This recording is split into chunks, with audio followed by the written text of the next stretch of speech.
Big news today. uh, we're gonna have to take it all with a great of salt.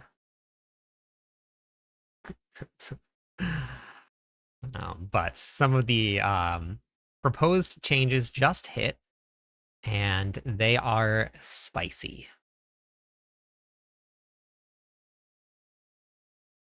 So we're gonna dive into some of it. We got the notes up already. We have the Sanctuary sit down coming up a little bit later. But hey, Ray. I think all classes should expect some pretty massive changes. But we've been talking about this for a little while now.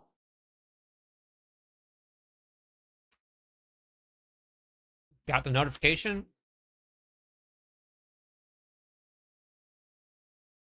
Hey, Tim. Working on the Barbarian build. Let's go.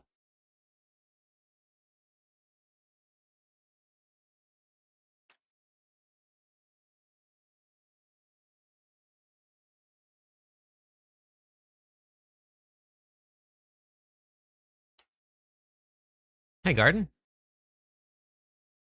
Hey, Ella. Good morning.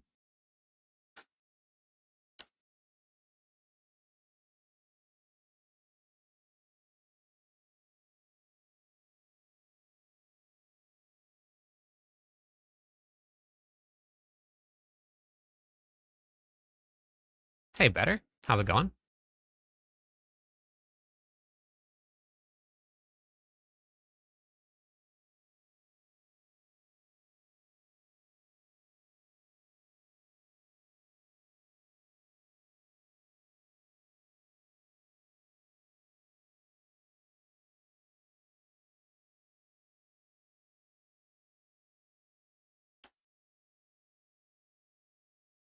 Where is the... Hey, disconnecting? Thank you. Thanks for watching the videos.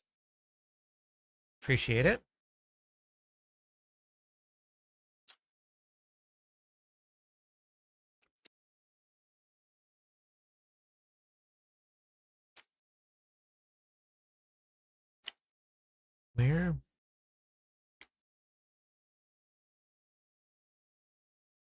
Where is the... Two events. Where's the Sanctuary sit down?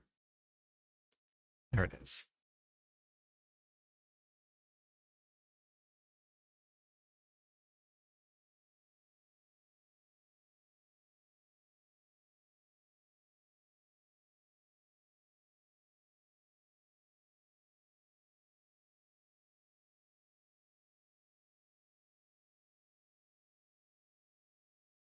Okay.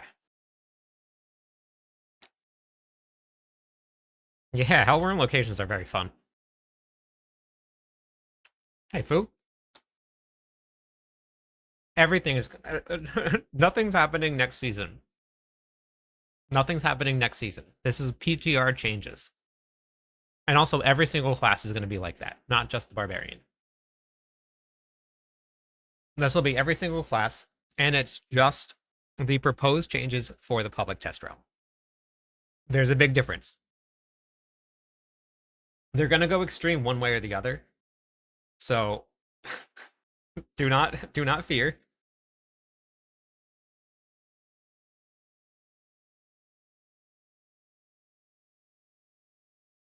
Speaking of fear,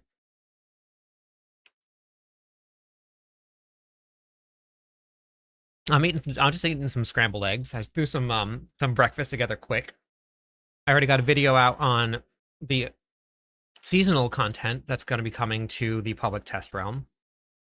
None of the class changes that are being proposed yet.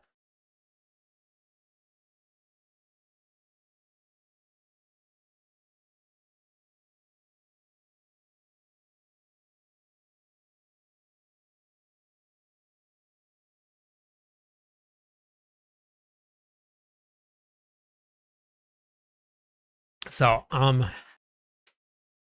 very curious to see what what it's going to feel like, because they can change monster scaling.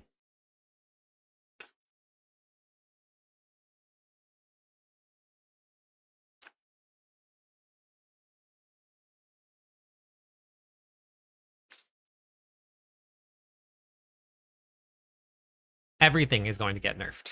Everything. I've been saying this for like weeks now.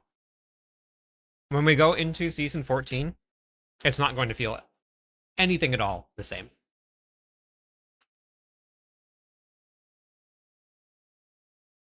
And all of the character power is going down. All of it.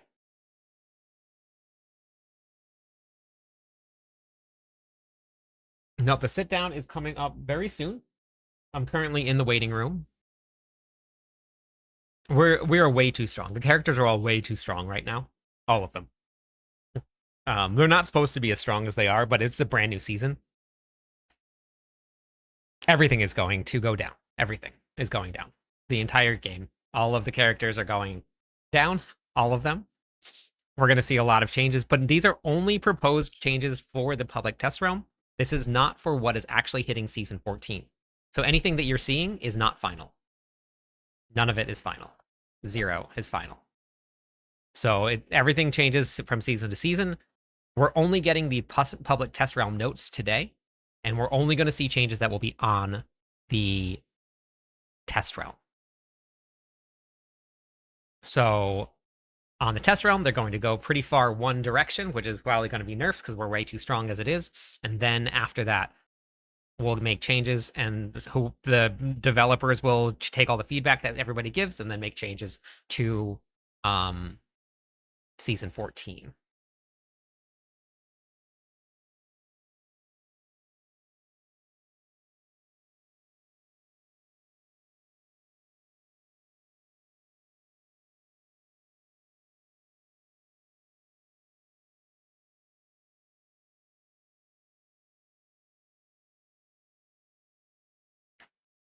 You want to know a fun thing about the Paladin, Ferguson? Is that in season 13, the Paladin cleared 10, almost 12 pit tiers higher than they did in season 13 or 12. Which means that they are over 300 times stronger in season 14 or in season 13 than they were in season 12. So Q&A is happening in about 35 minutes. Hey, Michael. We got about a month left, Crispy.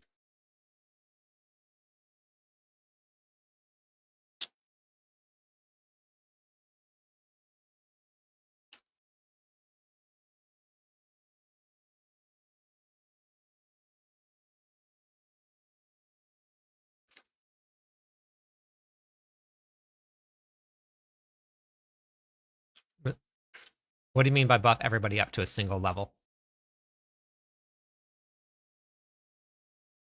Is he answer on questions? What do you mean by that? 01?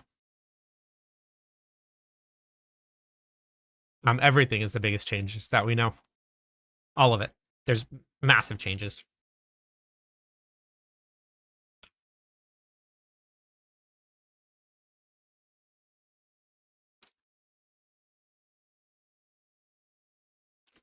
Yeah, no, Paladin cleared 10 pit levels higher this season than they did the previous season. So I did answer that 01. Sit down is happening in just over 30 minutes.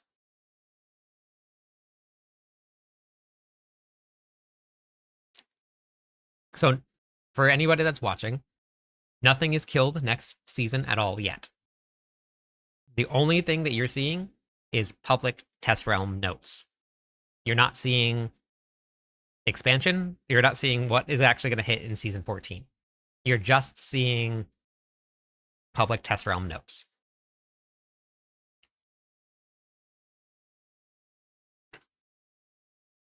That's it. Just test realm notes.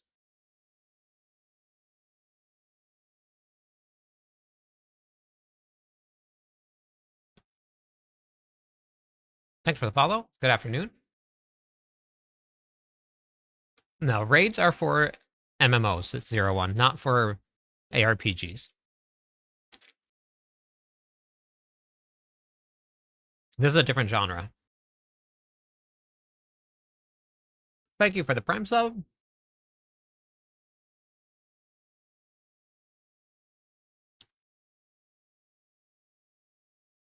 Yeah, I mean, I can't stress enough. Like, this happens every single time a public test realm happens. Like, every single time.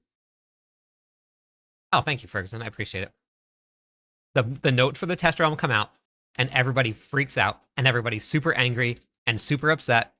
And then the season actually hits, and everyone's like, oh, okay, wait, never mind. This is actually fun. So,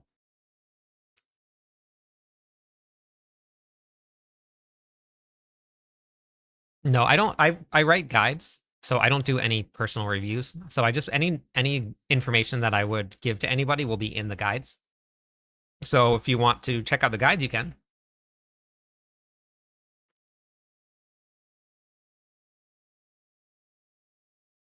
Nothing is changing in season 13. Season 13 will be the same for the rest of the season. Thank you for the follow. Welcome in.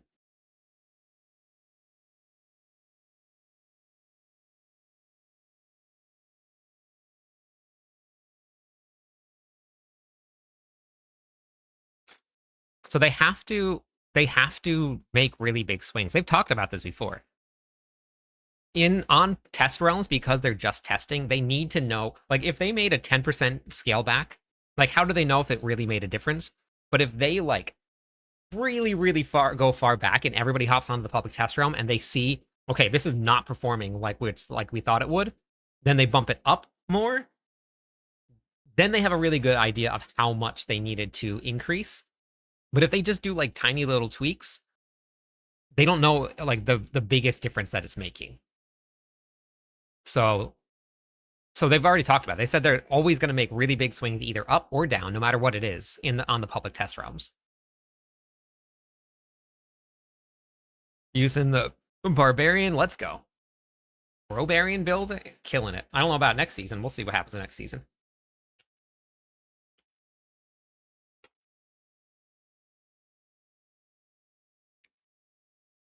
I'm assuming I haven't even got to the class changes yet. I got to see a lot of the Barbarian stuff through other people, but every single class will get a change. All of them. Like probably a big one, just for the public test run. Remember, public test run.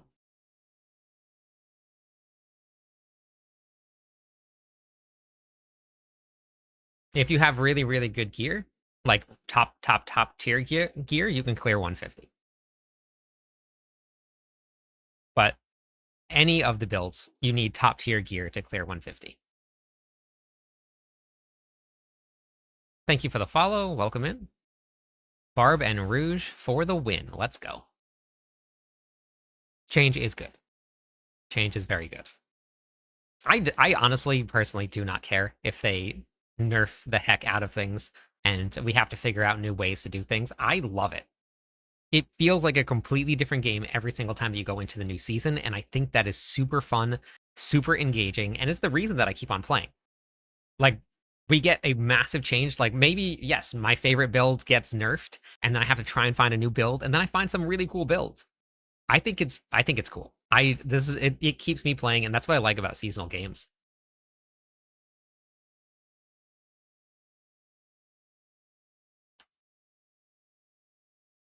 I have guides on gearing if you need to. It's not. As soon as you push up into the higher torment tiers, GAs drop like crazy all over the place. You just need to be in the higher torment tiers. But I put together a video showing that you don't need GAs in order to get into Torment 12. You just need a good build. At 150. Scar.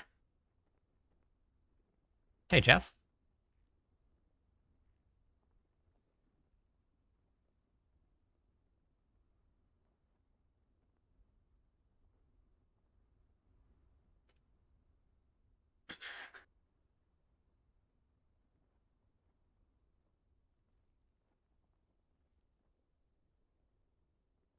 Yeah, if you do the correct content, like the GAs drop like crazy. They're all over the place.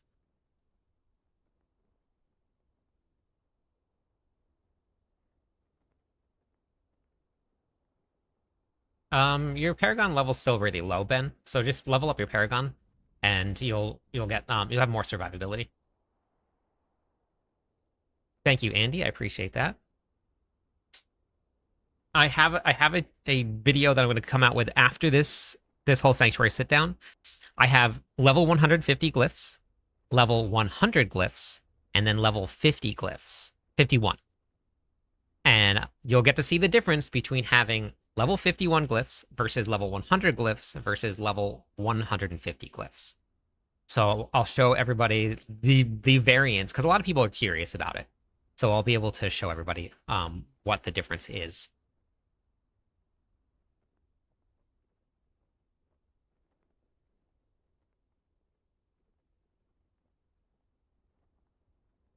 There's no suggested level for Paragon. It's all it is just what your character's at, the gear that you've crafted, how far you're in, running the whirlwind build. What I don't understand the build.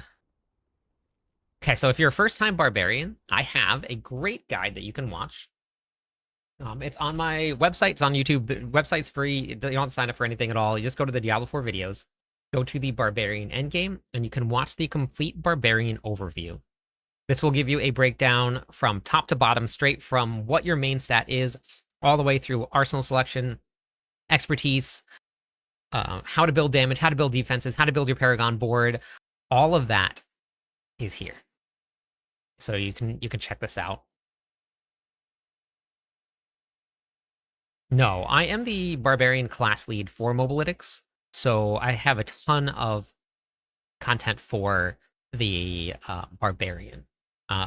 Once I get all of the other content caught up, then I can swap to other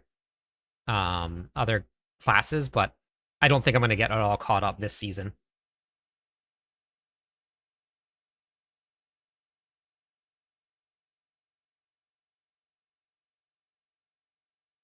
PTR is not out today, no.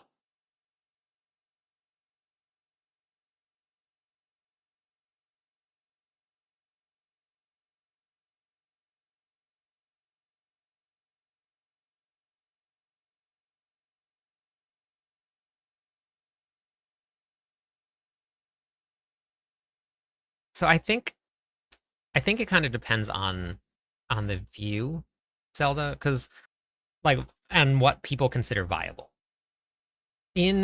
So let's just take season 12 for example. In season 12, I played 17 different barbarian builds in season 12, and I got every single one of them to Torment 4. I was able to farm on every single one of them. Yes, I just swapped a couple months ago to full-time content.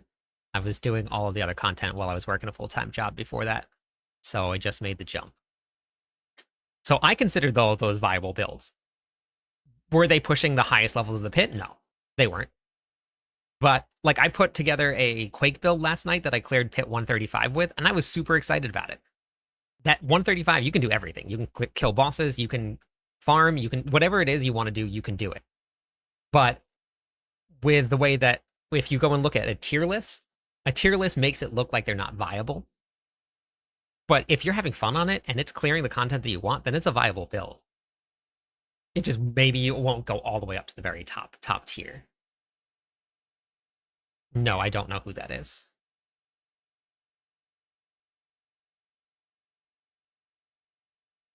That is completely up to you, Speedy. Everybody's in a different situation. Everybody has different living situations, different income needs. There's no way to say that.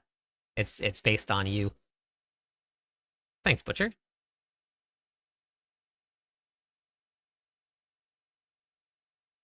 Yeah, yeah. I mean, I play the Barbarian, and every single season I get a ton of really really fun builds that will be ranked sometimes on a tier list at like rank B, C, but I get them to the highest content, the highest tournament tier. I have a ton of fun playing them. So, I don't know. I think that viable is just up to whoever is playing it. Gotcha, Rise. Okay, cool. Thank you, Speedy.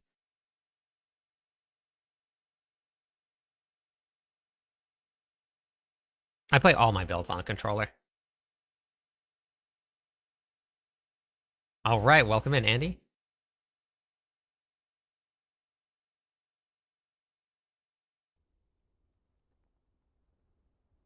Okay, wait. Let's go. Let's take a look at the barbarian. Are you ready for this? We have let's see, 24 minutes left. I'm gonna put that up on the screen. Hey Ken, put that up on the screen so that everybody knows.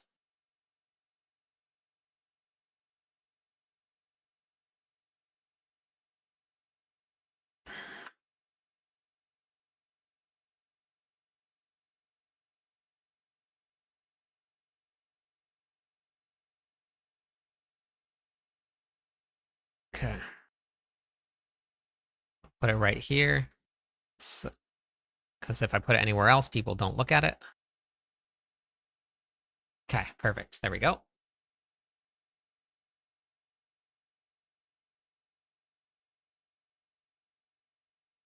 Okay, thanks, Garden.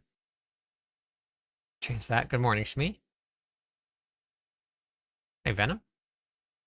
Following Roman Guide to Mobilitics. Let's go. Thanks for following it.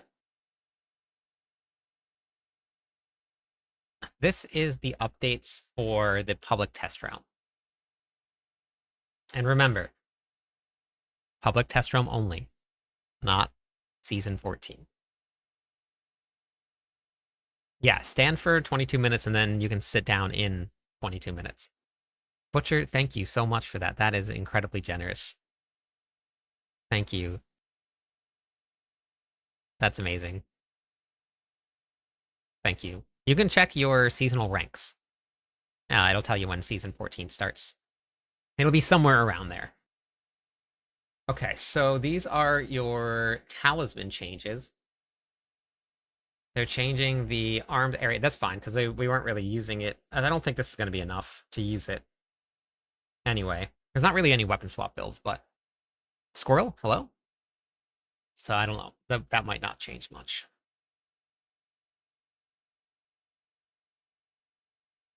Okay, so they're changing this. This is interesting. Fury gained from taking damage is now capped at 0.5 Fury per 1% of your maximum life. This is a nerf. This is a direct nerf to Selig. Currently, right now, it doesn't matter what your maximum life is, you generate Fury at the same rate. Because they're nerfing the amount that you can generate per maximum life, if you have 473 life, you get no Fury back. If you have 60,000 life, you get a lot of Fury back. No, July is way too late. It's in June. Sometime in June. Okay, so Frenzy. David, thank you. Welcome to the Legionnaires. I appreciate that. This is just the... Hey, Arya. Bray, this is just the patch notes for the public test realm. Nothing's been nerfed or changed or official. No, I think that... And it says right here, no longer benefits from increased resource generation.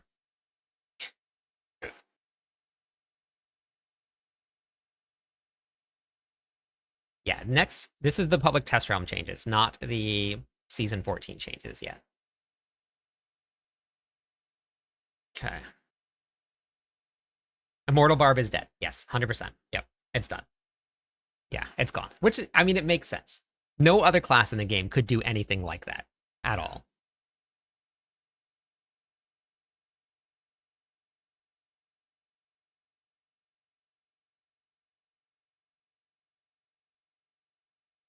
Oh yeah, the breakpoints are really, really tough on that build. Okay.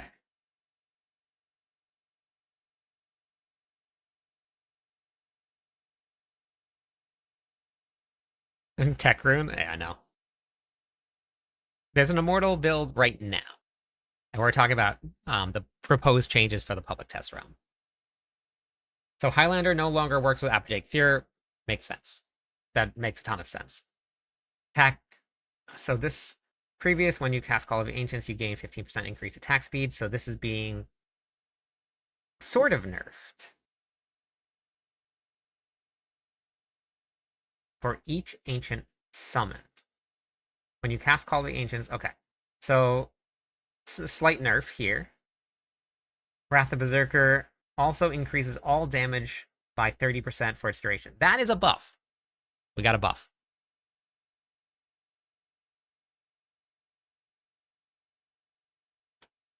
Okay.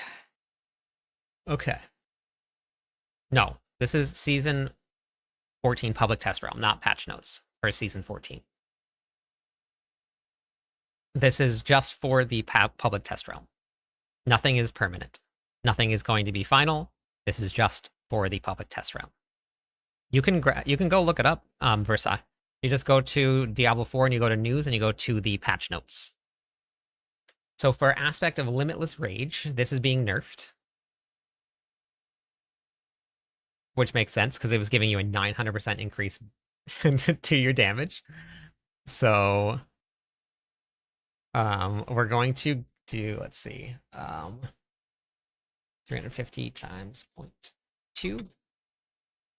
70% increased damage, which fits along the lines of everything else. And then you double that on your two-handed weapon. So you're doing 140, which is right along the same lines as every other aspect in the game.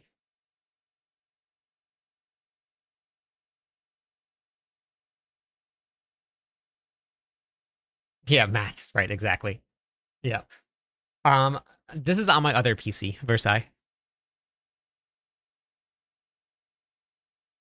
Yeah, I'll be on the public test realm, and I'll be testing all the builds, and we'll provide some feedback. Weapon Master aspect now gives Iron Maelstrom a charge when it's considered. Okay, that's a buff. That's good. Maybe back to weapon swapping. Yeah, possibly. Battle Trance. Increase maximum stacks by 2. This is a previous. Now gains the Barrage variant for free and can stack 2 additional times while at maximum stacks. You deal increased damage, and your other skills gain increased attack speed. That's interesting. Okay. So the Barrage variant. Let's go take a look at that.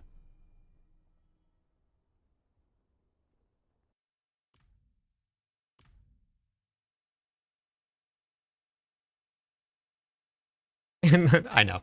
I don't know if we're gonna need to weapon swap necessarily. Everybody's getting big nerfs the entire game, and I've been saying this for a long time now, for weeks now. Season 14 is not gonna feel like Season 13 whatsoever, but this is only for the public test realm notes. This is not for anything else. This is only for the public test realm. This is not for Season 14.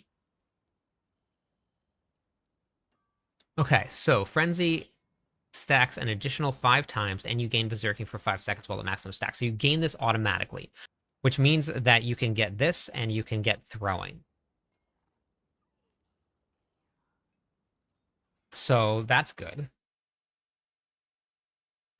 There's a lot of lower builds right now that are doing really well, that if they pulled back the top builds, then everybody would be at a really good spot.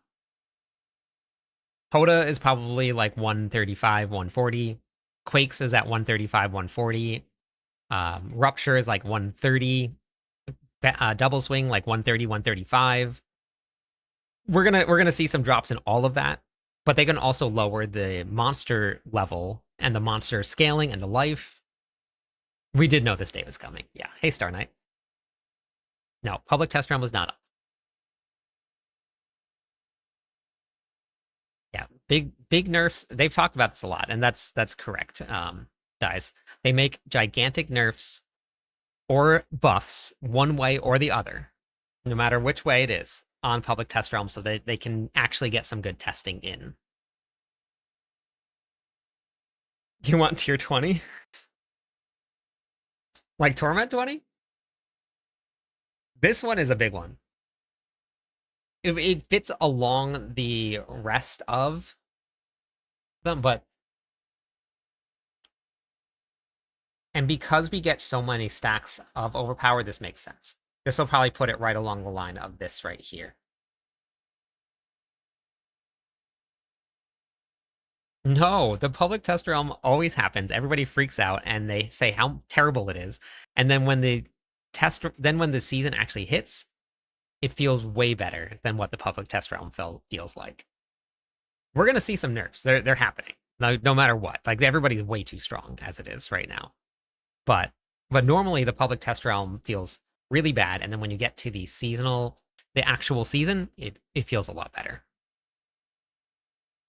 Yeah, but the problem with this is that this is 23% times every single stack that you have. So when you have 12 stacks times 23, you're getting 278 or 76 per stack of overpower.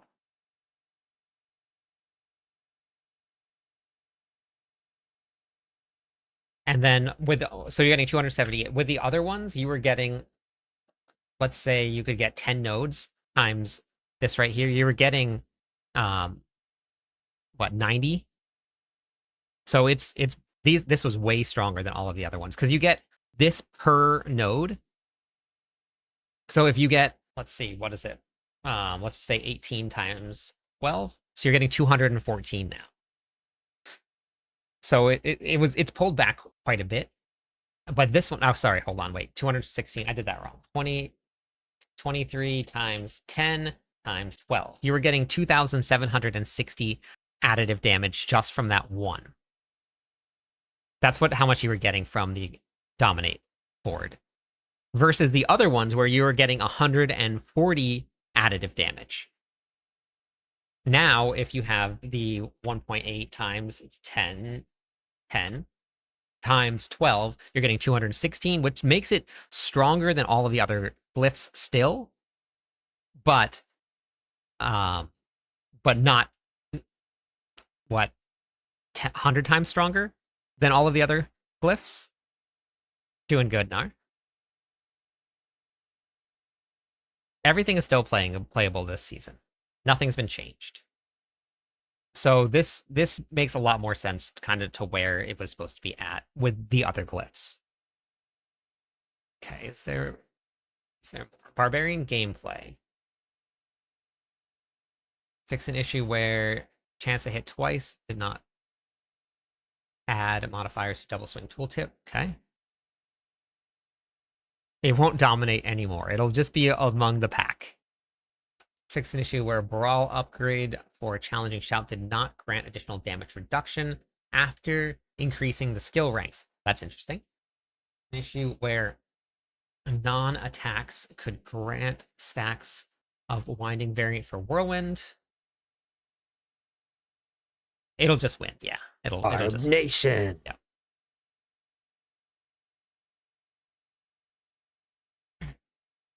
Barb Nation. Okay, so then Bash description stated that clobbering every 4th hit when it was actually every 5th hit. Interesting, okay. I'd never actually checked that. I just used Bash. Fix an issue where the countdown on the action bar for Rallying Cry could be inconsistent. Okay. Fix an issue where Ground Stomp did not display the cooldown for each charge when the additional charge upgrade was equipped. Fix an issue where visual indicator for Steelgrass did not match skill was actually hit. Fix an issue where the duration of Wrath of Berserker was not improved when increasing its rank. That is really good. I think we're gonna get some Wrath of Berserker builds next season. No more Immortal. Yeah, no, that's gone. Fix an issue where the damage bonus from the 3rd blade unit power was not applied as intended. Beautiful. That's great. Fix an issue where Field of Crimson could cause Ren's damage over time persist after being consumed by Rupture. Issue where the Barbarian could become effectively invulnerable using the Melted Heart of Selig and building around it in certain ways. So there is no more Immortal Barbarian. So we're going to have just high life Barbarians now. You're just going to stack max life. All right, sounds good, Butcher. Have a great one. So no more immortal barbarians. Fix an issue where the potency upgrade for rallying cry caused higher than intended resource generation movement speed bonus. Oh, interesting. Yeah, 1 billion max age toughness coming. Okay. Was that all of it? Okay, I think that's all of the barbarian changes. Yeah, okay. Immortal bar with 200k health, yeah. That's what we're gonna have to do. Okay, so then...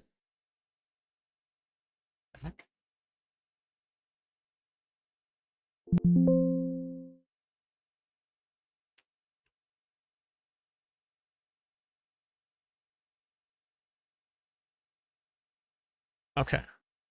Just want to check if my mic is all good.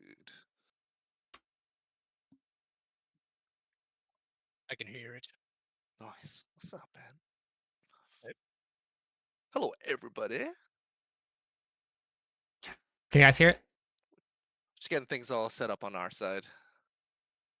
Mics, buttons, pictures, and all that. Okay, beautiful. Hope everyone's having a good day. Let's set this up.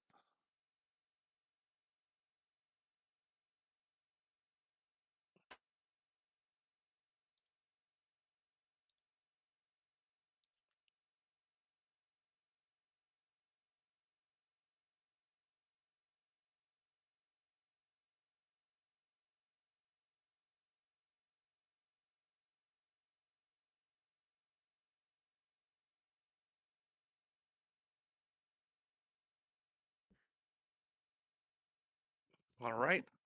I'm a real person. I'm a real boy. You just go to the news on the official Diablo 4 website. Nice. All right. Let me also make Yeah, sure no, they really did. They did nerf Selig. We'll see what the final patch notes come, but yeah, just go to Diablo4.com Also, and go to news, and when you click on news, it's going to show. yeah, I think right now for everybody that's just hanging out, It's going to real quick, show at the it's very the bottom. time. It'll It's show 1 patch notes, and you just p.m. click on that. ET. But you know what? If stars align and we have everyone over here, seems like there's already a lot of discussions that have been picking up around PTR block. So I don't think it'll be the end of the world if we start a few minutes early, right, Ben? That good? No, sounds good. Heck yeah. I think we're just waiting for Art to hop on in.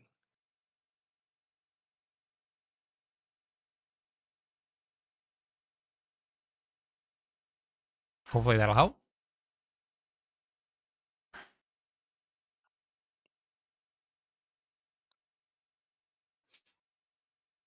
Hey, That's normally the way it goes. Pandemic. There he is. After that, what's up? What's going on? if you hop into Just Discord, getting things I'm all gonna ready. I listen was to this just here saying, I was after. like, But you if you know hop into what? Discord, we can answer all We're the supposed to questions. start at 1, but I'm a fan of breaking the rules. Starting a little early, chit-chatting it up. But you know what? We do have a few minutes, if anything. I do want to give a big shout out.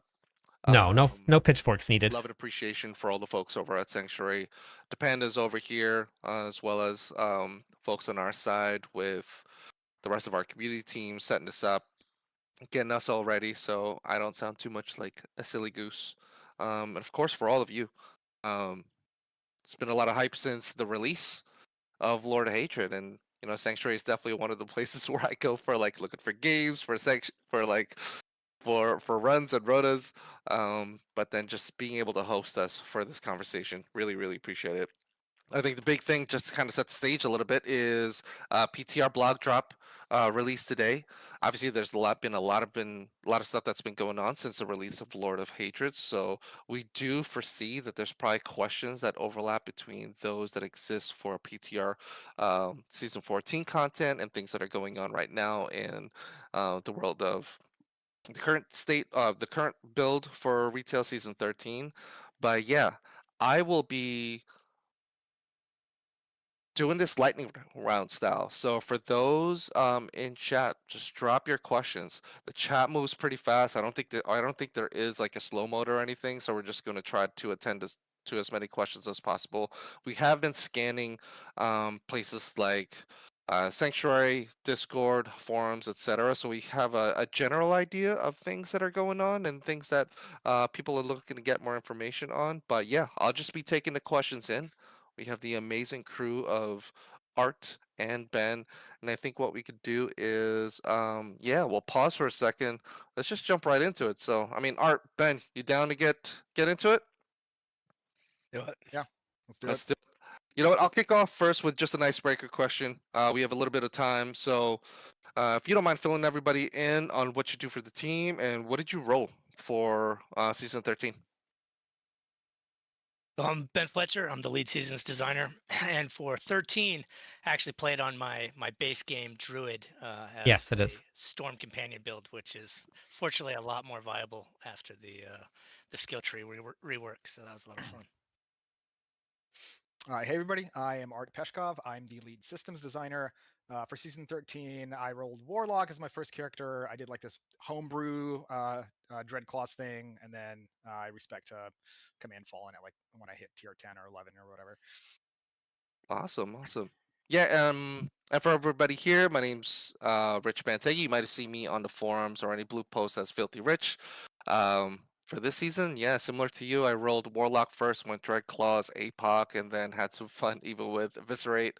Rolled into Sork, and then now, funny enough, I'm rolling. I just started a Rogue going for a pen build. So yeah, I'm just gonna jump right into it. There's no warm up here. I think we can go. What I'd like to do is call out the people's names as well as the questions that they have. So let me just siphon through. I'm gonna go back because I saw some questions started to come up. For those curious, we'd love to answer questions that are very much related to the most recent set of news, which is around season 14 PTR. So I know that the team over here wants to answer questions, but also kind of like within the rhythm of answering that question, provide some information on things that we would love to have tested from folks. So yeah, let's go into it. All right.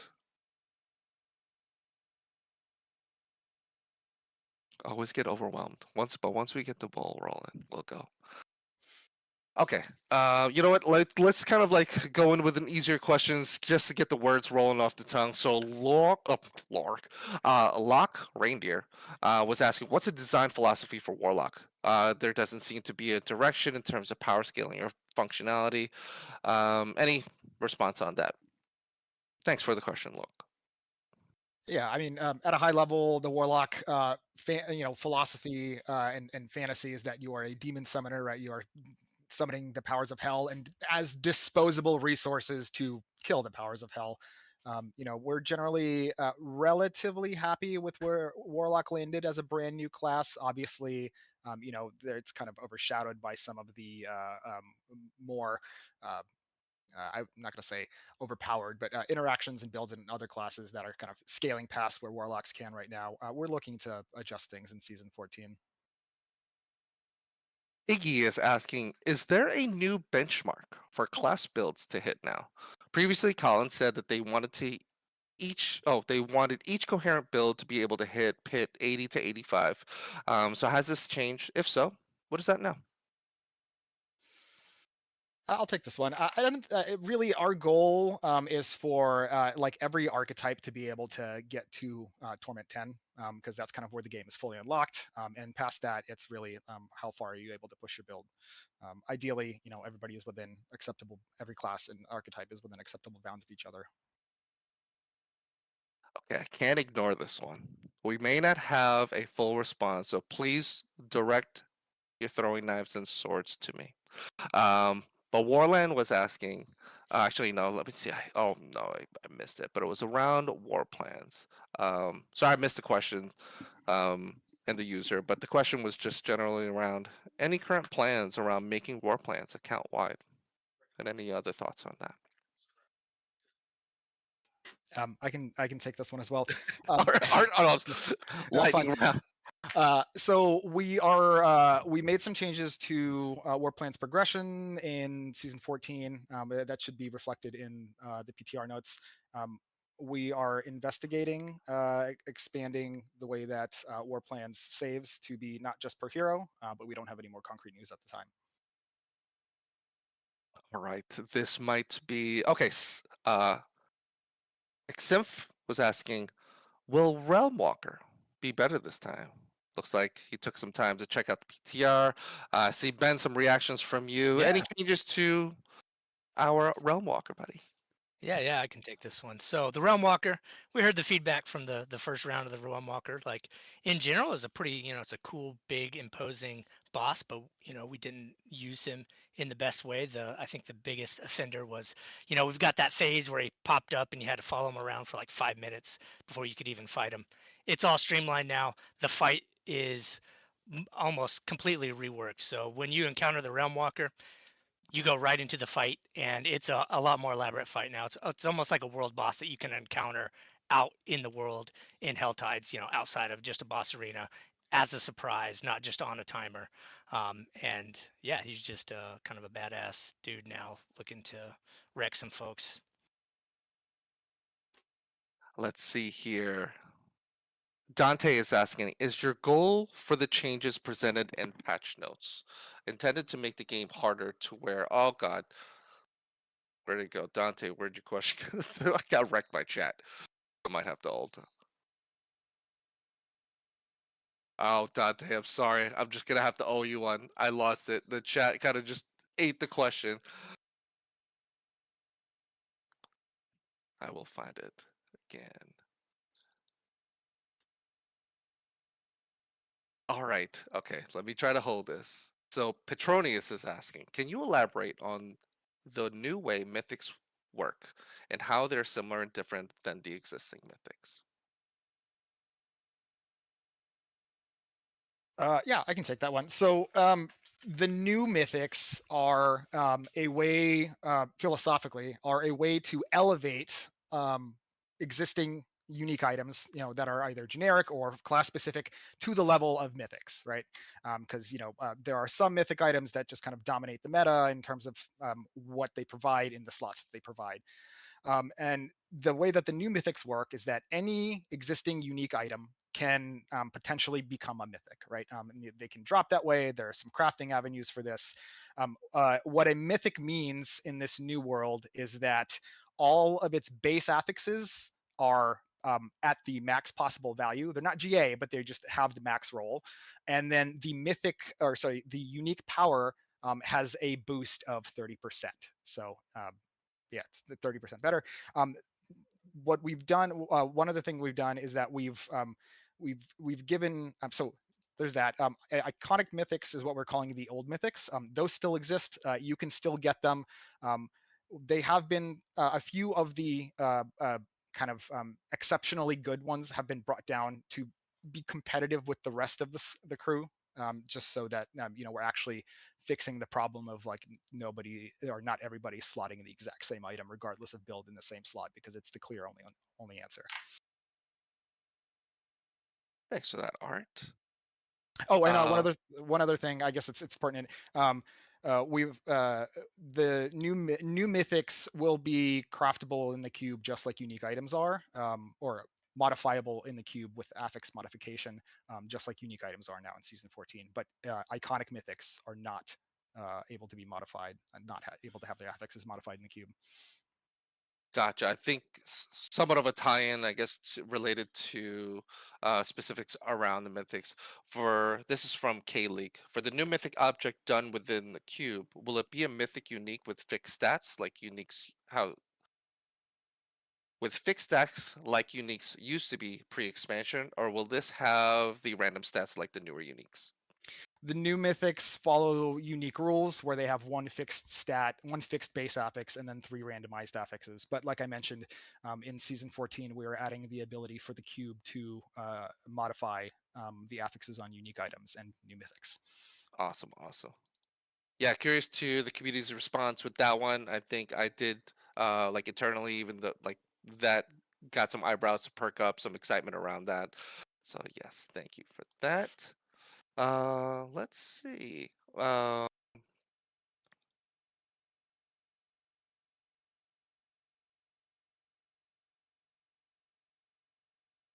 Okay, I have. I'm starting to copy and paste some leaderboard questions. I'm going to attend to those in just a little bit.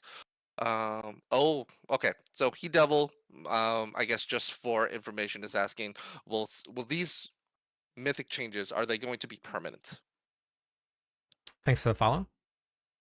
or are they seasonal? Sorry, I was muted. The new mythic unique rarity is permanent.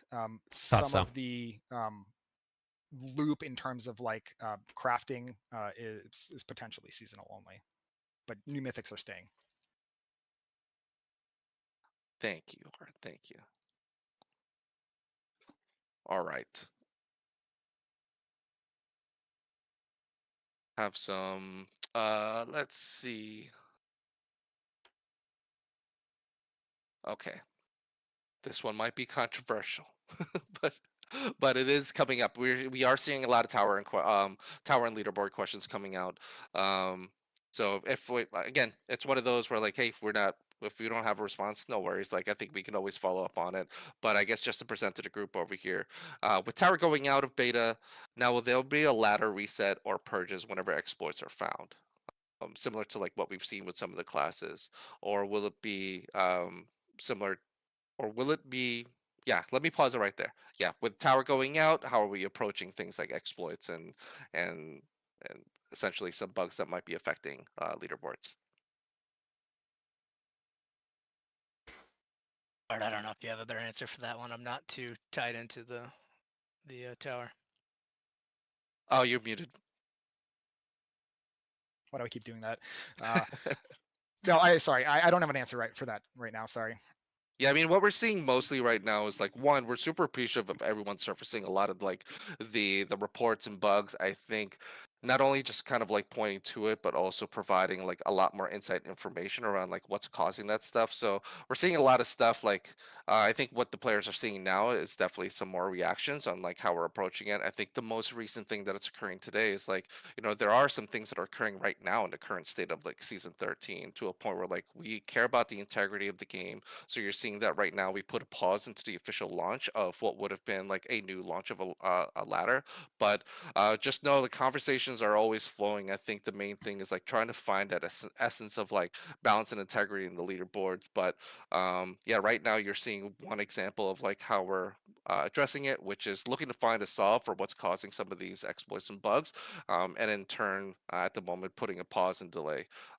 Using this as a platform to just give thanks to a lot of folks who are like being very patient with us, knowing that like while we're still in this beta, trying to figure out how to get things ready for the official launch, like everyone's been really cool for the most part for the places that I've been raiding in with the delay. But yeah, we care about it a lot. Thank you. It is a source for information and insight for a lot of us internally, so we want to make sure that the experience is great for all of you. Yeah, I just want to like really double down on it. We care about the integrity of the ladder a lot. Like we are actively investigating and following up and fixing every single exploit that is out there right now. Yeah, so we care a lot. There's been a lot of bans that have gone out. All right, let's see here. Hopefully that answered a handful of some of the leaderboard questions, and I think we'll have more. I think one thing that we're planning down the line is like as we get closer to major announcements and like showcases like a developer update, and of course after the PTR, a lot of things are going to be taken into consideration as far as like learnings from gameplay experiences. That will be another moment where we'll have more updates to share as well. So thanks for the question. Let's see.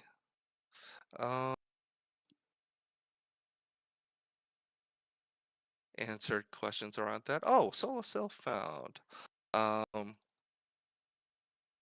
Yeah. I am seeing some questions around solo self found. Once again, I got wrecked by chat. But any notes on comments around solo self found, team's anticipation, motivations, kind of what the team's thinking right now? It's been highly discussed throughout many months leading up to this. But anything that we could share right now with the players regarding solo self found coming into the PTR and later on down the road for season 14? It's coming. They announced it. Yes, You got Brandon. any thoughts, Ben? Because I can add some commentary if you don't. Not too much. I'm excited for players to get their hands on it. Yeah, Yeah, definitely. So obviously, SSF has been a pretty heavily requested feature from the community. We're really excited to finally be able to give it to you guys. Um, really, this is for the people who want the kind of like the integrity in that competition. If they're ladder, if they're pushing leaderboards, or if they just want an experience where like I really just want to rely entirely on myself, right? It's a separate partition. You'll still be able to play in the world with other players in solo self-found. Like you're not just going to be in completely empty overworld and like doing world bosses solo or something like that. You just won't be able to group or trade or actually engage in active party play with anybody else on the partition. Oh, actually, so I have a follow-up. Let me change gears a little bit. Draco's asking a question about mythics. So the question, after getting a unique upgraded to a mythic, can I make it a mythic charm so I can use it together with a unique charm? And finally, and some use to the mythic seal of the diamond. Actually, that's a pretty cool idea. We're not doing anything with unique and mythic charms in season 14, but if it's something that we're looking at extending support for in the future. Yeah, that's a really cool idea. Let me see. Wanted to see. Are either of you able to answer questions around loot filter? So I don't dive too deep into the question, and it might be a question that's better answered later on.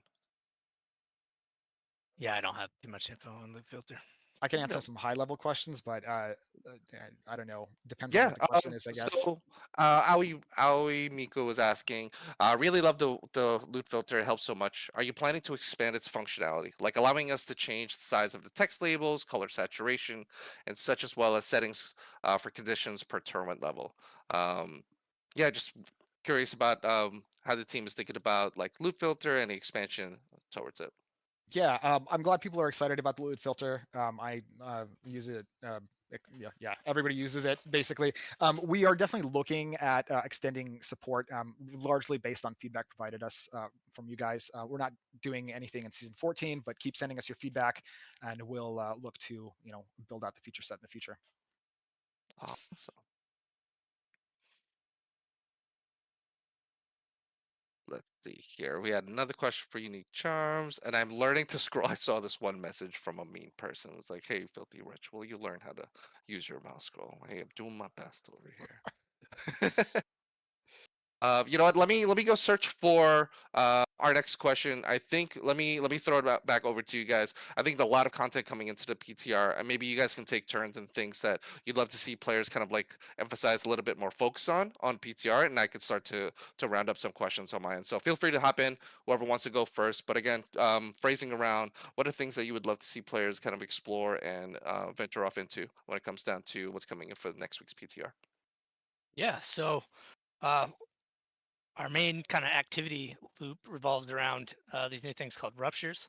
So I definitely want people to hop in, check out ruptures. They come in three varieties. There's kind of the standard rupture that can appear pretty much anywhere, but it's especially prevalent in hell tides.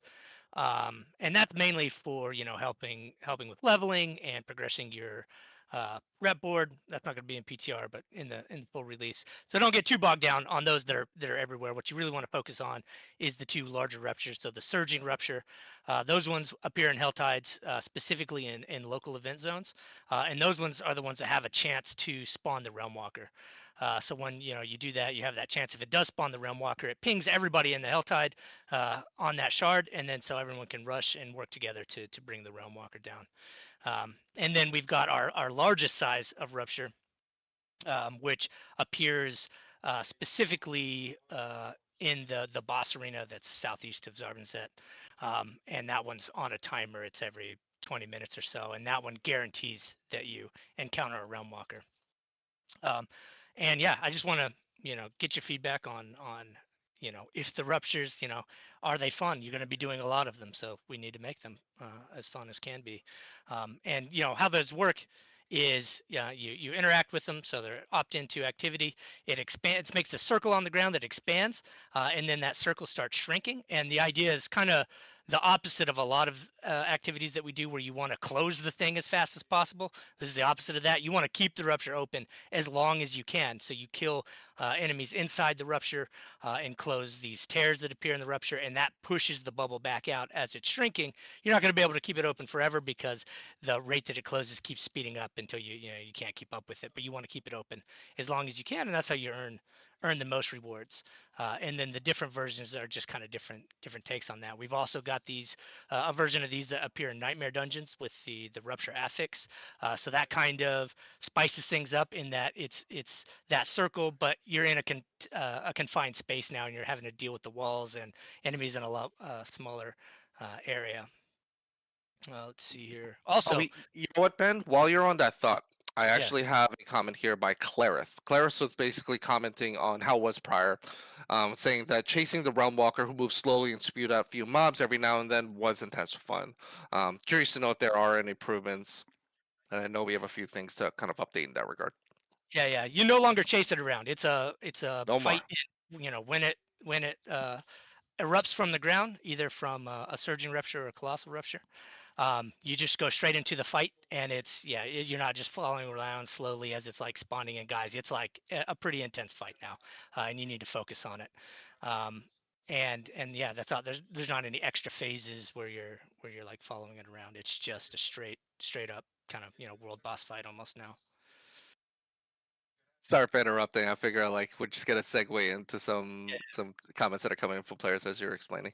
Yeah. So another real exciting thing for this season is we're reintroducing Reapers into into D4, or introducing Reapers into D4. We haven't seen the Reapers since D3. So we've got our main boss is a Reaper. So yeah, take on that boss. And we're trying to lean into kind of the angelic Reaper side of things. So this boss is like highly mobile. So yeah, check that out. Let us know if it's fun. Like, is the mobility of the boss, does that feel novel and make it feel different than the seasonal bosses that we've done in the past? Let's see here. Oh, I guess one more note about the Nightmare Dungeon sigils with the Rupture affix. Like the normal way of getting those in the full season launch will also be closing ruptures. You can occasionally get the sigils that you need, but that's tied to the quest line, so you're not going to be able to get them the normal route. But Marak has you get the season cash or whatever from Marak, and that gives you just a ton of the sigils, and you can run those as much as you want. Awesome, thanks, man. But for you, Art, anything kind of like top of mind, things that we're looking to get feedback on from players during the PTR experience?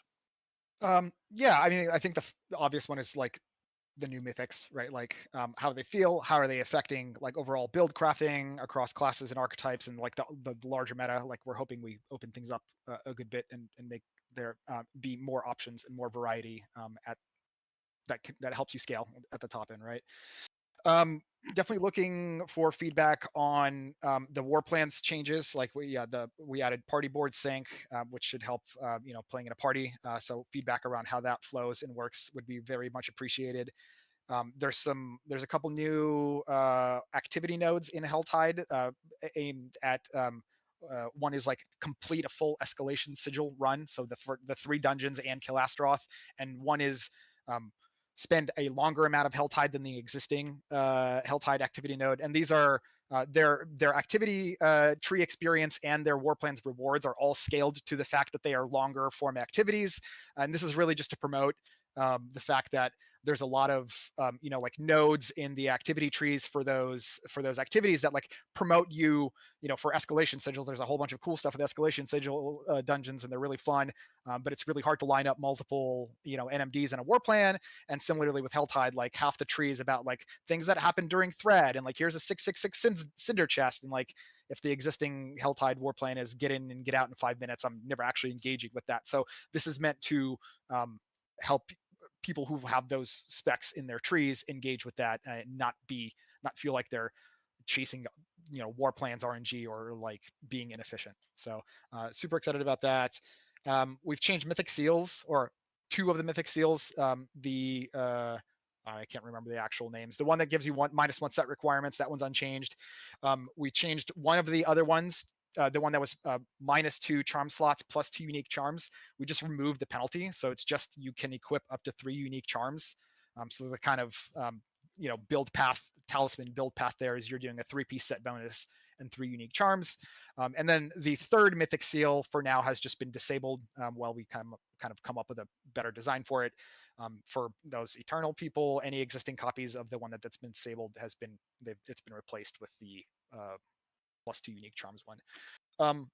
Obviously, there's a bunch of cube updates. Looking to get feedback on all that.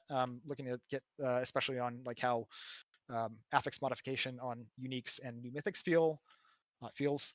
And there's some there's some changes or updates to dungeon keys. We basically made all of them salvageable for an appropriate amount of sigil dust, so that there's like some player agency and like I don't need these key types because I just don't need the thing, and then I can convert that into sigil dust, which then I can turn into keys of a type that I do need. I think that's kind of it at the very, very high level. Cool. Awesome. Yeah. Yeah, I mean the blog itself, if anybody wasn't sure, we have it up on Diablo4.com. Just feel free to hop in to check that out. Obviously, it's occurring next week, so we aren't expecting the most amount of questions because obviously it did get just posted up this morning. But yeah, if there's anything top of mind, that's why we are taking in some questions around like season 13 or just general lay of the land for D4 overall. I did have a question. Sorry, I wasn't able to copy and paste the name, but it was around cube. Question was, do you feel that cube crafting hit the mark you were going for, and do you plan on adding any more crafting options for the future? Before I answer that question, I want to correct myself. The dungeon key salvaging thing is going into season 14, but it did not make the PTR. So I don't need your feedback on that in PTR because it's not there. As far as the cube, honestly, yeah, I'm in big picture, I'm really happy with where Cube landed. I love the community reception. I love that people love playing around with it. I like I like that people have figured out the kind of like little tricks and interactions between other crafting systems and like how I think that's all very cool. Obviously, there's some stuff that's been busted with the cube, like people hacking and crafting literally impossible items. Gem strength bonus is a clear outlier. Like it was never intended to be that strong. It was never intended to scale with two-handers, and we fixed that in season 14. So hopefully there's no major outliers in power, and people aren't doing really, really awful game loops to try and hit gem strength bonus and not unmodifiable at the same time and hating their own lives for it.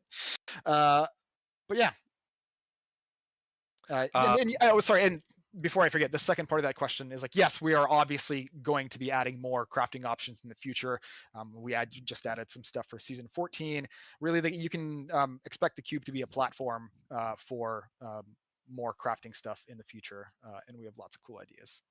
Awesome. I think a question that I'm pulling up right now, just because we've also seen a lot of questions around it during the lifespan of season 13, was this one's from Dozer. Are we expected to get any buffs for hordes?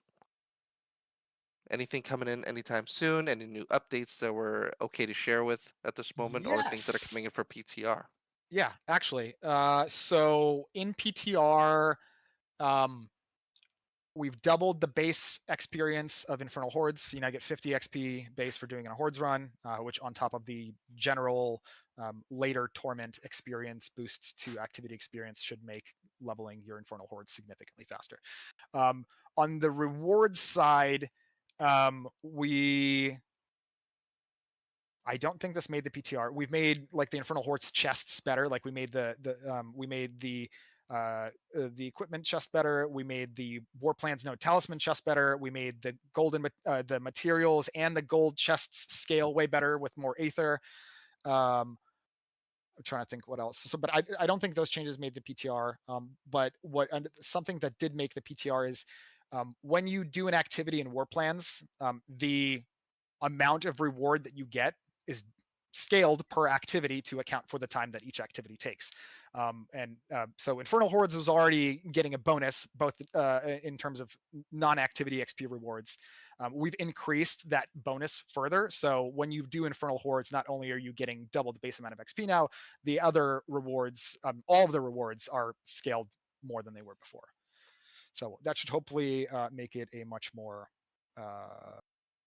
equitable choice in war plans.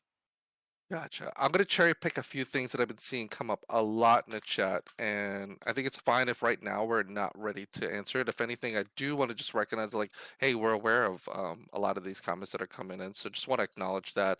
I think what we're seeing a lot of this way also we can surface some additional questions, but there's a lot of questions around the war plans account wide, which I believe that we've responded to lightly earlier.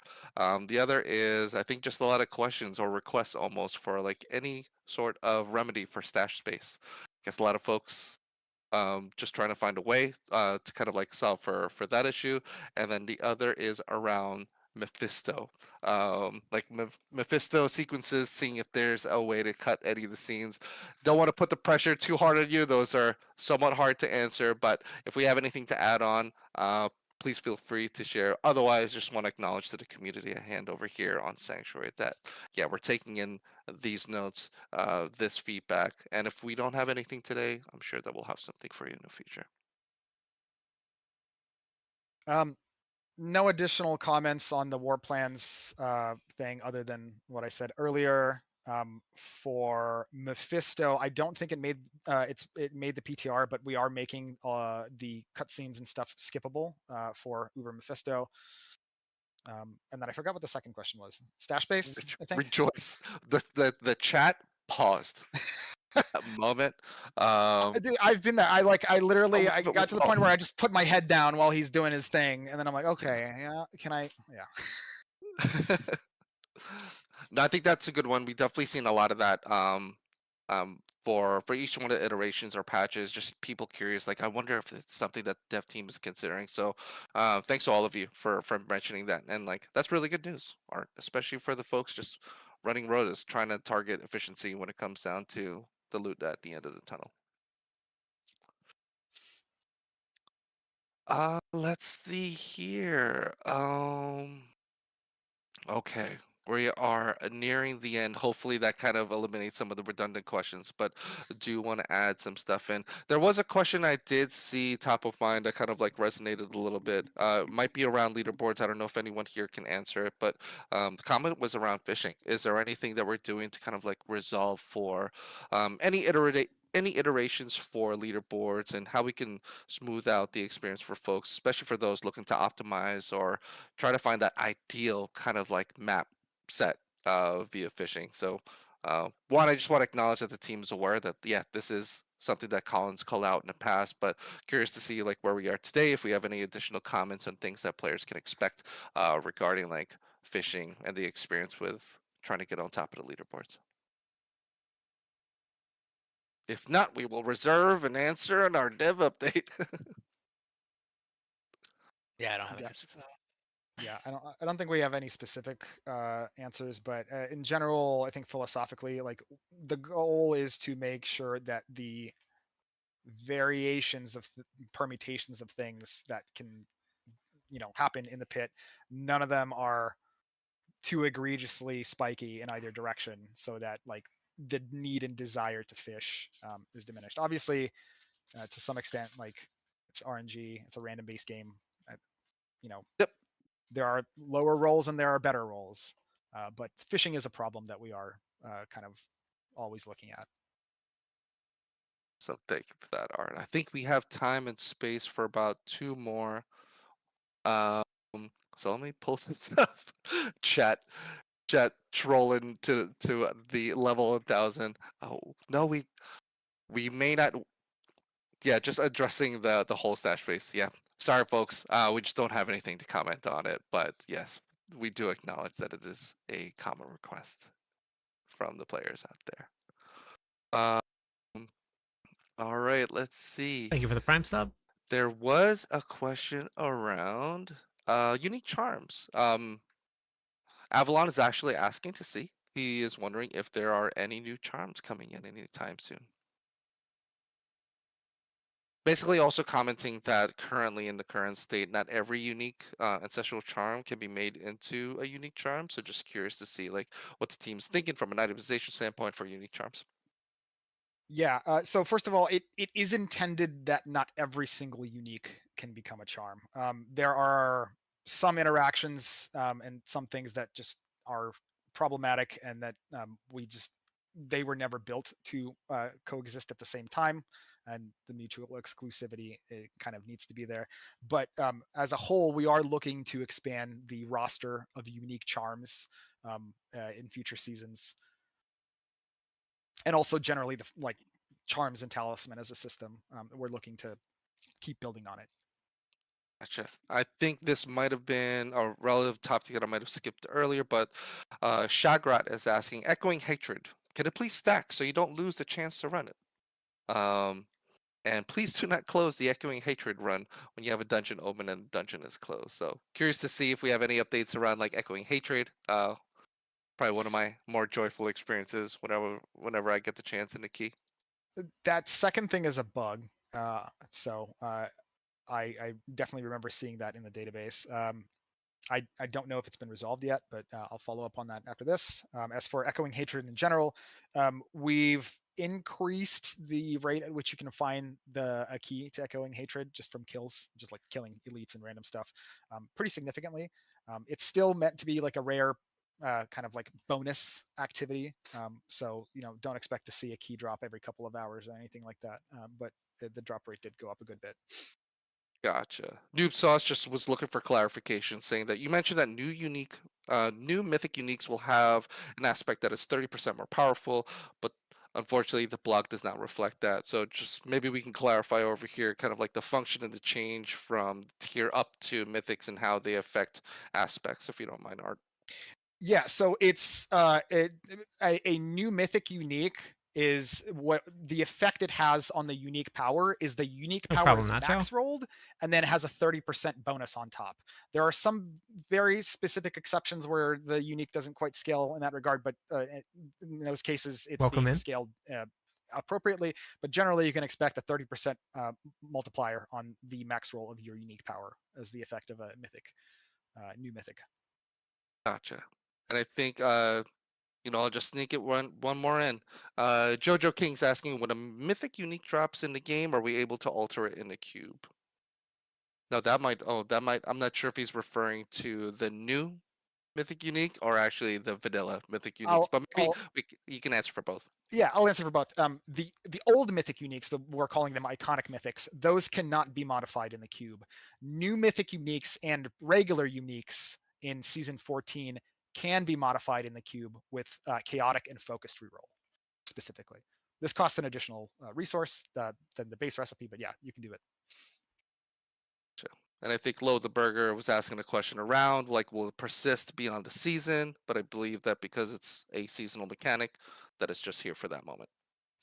No, the ability to craft on uniques is eternal. That's staying in the game, and the new mythic rarity and the way it works, that's also an eternal thing that's staying in the game.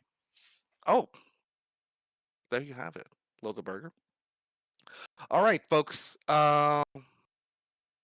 I think that kind of takes us to the end.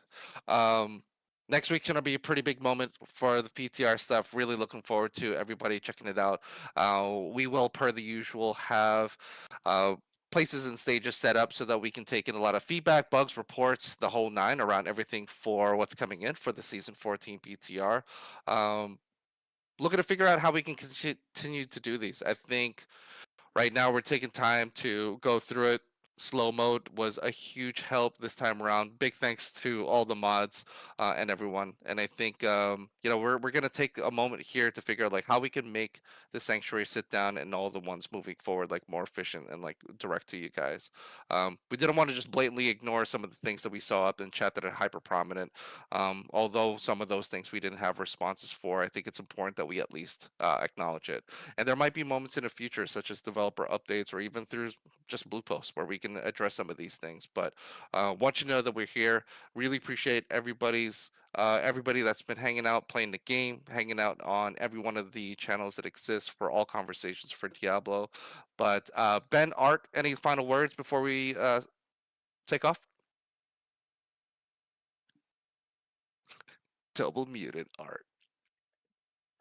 I swear to God, it's not like I'm not on voice calls like half the day. No, I'm just excited for you guys to get in there, give us feedback, test the stuff out, and yeah. Yeah, break it. Heck yeah. In the meantime, wish you all the 4 GAs possible. Get all the seals to make your days great. And from all of us from the Blizzard Diablo team, thank you so much. We'll see y'all next time. See you guys. All right. Very very interesting stuff coming to the public test realm. Big disclaimer again, because this happens every time. This is just for the public test realm. None of this stuff is set in stone. None of it is guaranteed. Things will feel very different going from the public test realm than they will going to season 14 itself. So everything that you experience on the public test realm will feel much, much different.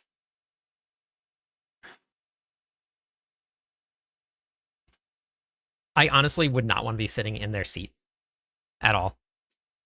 Hey, David, it is very, very tough. That is very tough to do. Whoops. So,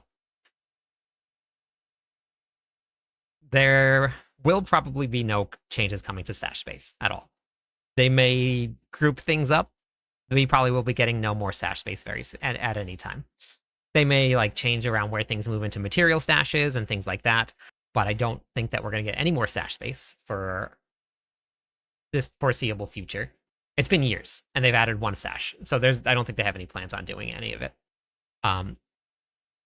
The war plans will not be account wide. They increase the amount of experience that you gain for account or for war plans, but they will not be account wide. They're just going to be, at least for the public test realm, they won't be account wide.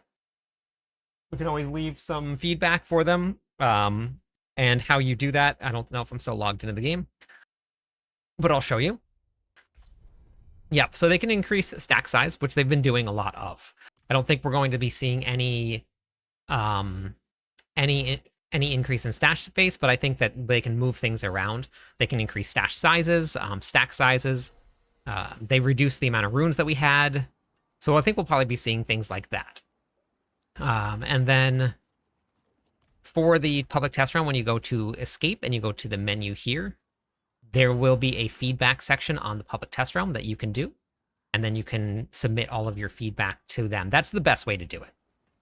That and the forums. I mean, it's very easy to go to a YouTube video and watch a video on somebody posting a recap and then leave a comment, or hop into someone's stream and leave comments. But most of the time, like, they're not going to see that. The best way to do it is to go onto the public test realm if you have access to it. And if you don't have access to it, then you would hop onto the forums and you can leave.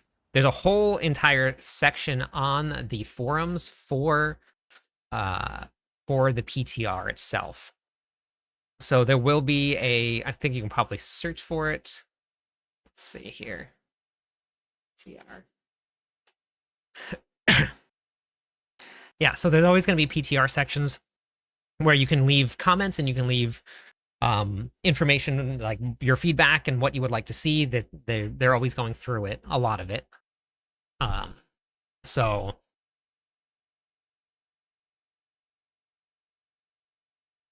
the only thing I'm talking about is what I saw. The only thing that I can, and just based on their responses.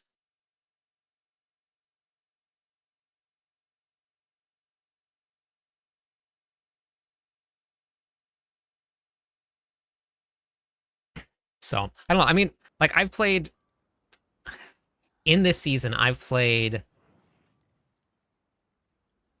maybe 16 or 17 different builds. I've crafted a ton. farmed a ton. I haven't run out of stash space yet.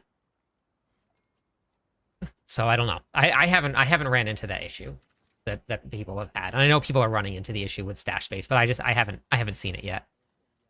And I've played a lot of different builds. So they've been making changes to a lot of things, not adding space, but increasing stack sizes, moving things into the material stashes instead of putting it onto your stash itself, reducing things. So I don't know. We'll see what happens when they come to it. Yeah, I mean, but in every single season up until I started writing for Mobalytics, I played every single class, every single season. Like, I played all of them every season, and I still never ran out of stash space. Not once.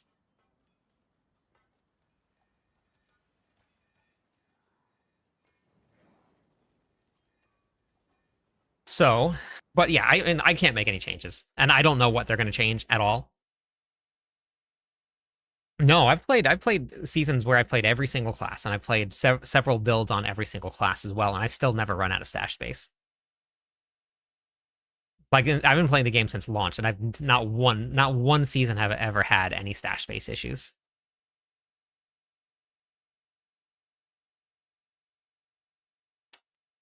So, so a couple things that I saw and that they were talking about that I thought was interesting. I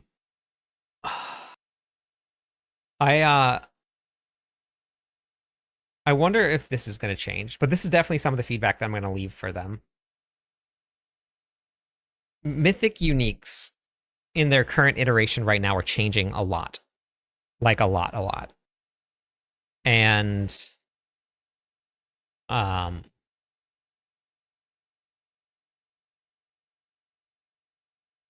this is very, very strange.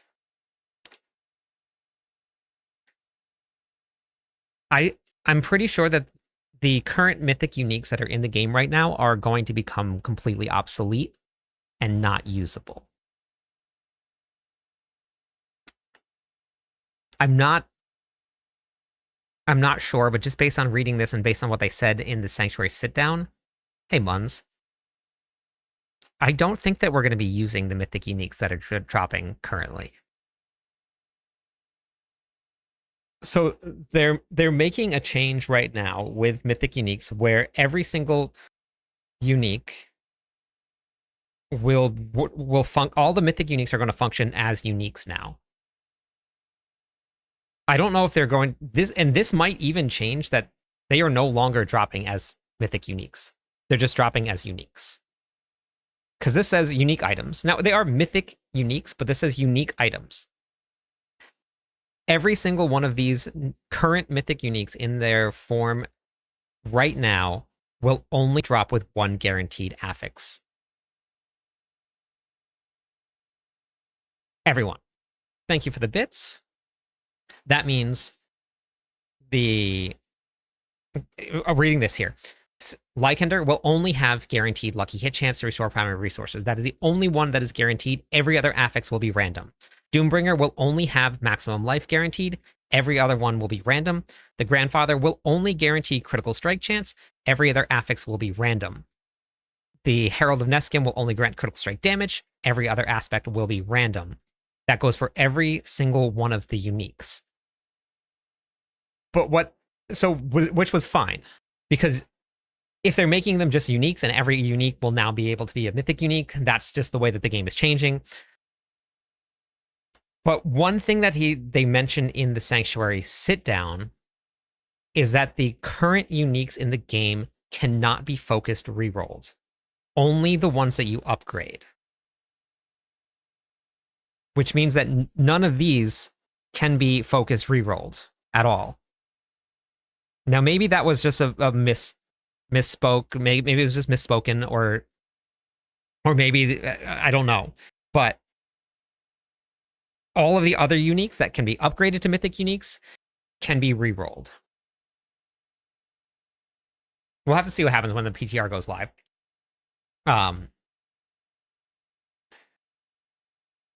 So yeah, we'll have to see.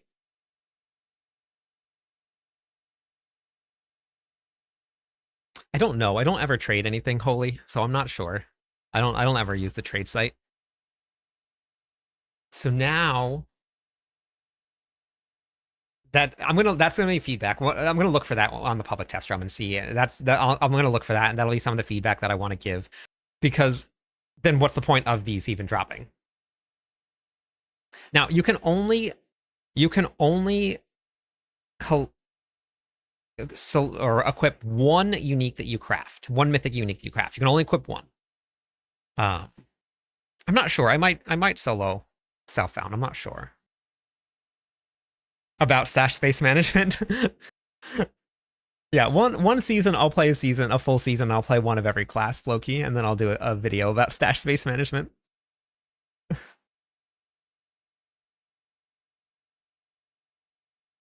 So now, what is making a mythic in the current iteration of the game is going to be increase of the affix range and a 30% increase to power.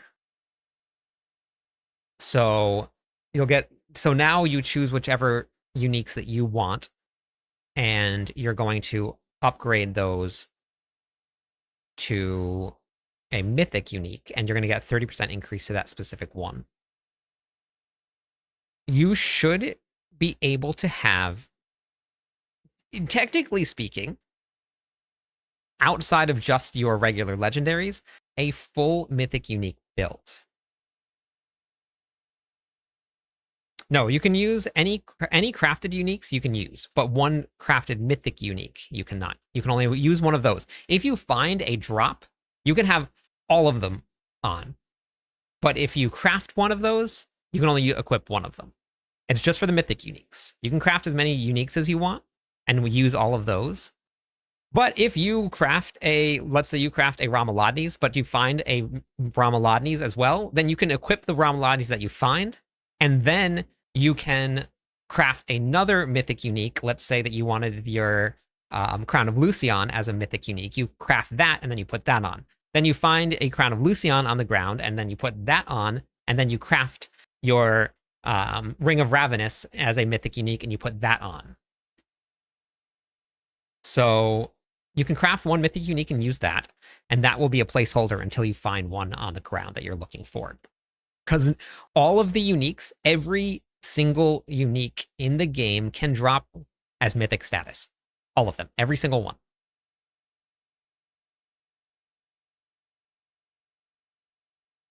But you can re-roll all of the ones that drop. You can focus reroll and chaotic reroll every one that drops. The only thing that they said that you can't reroll is the current ones in the game. So if you find a mythic unique that drops, you should be able to make that basically exactly what you want. Mythics also, yeah. The only thing that they said that you can't do is just these mythic uniques. But everything else, you should be able to reroll according to that. You can craft uniques right now in the game, in Season 13 right now, Baron.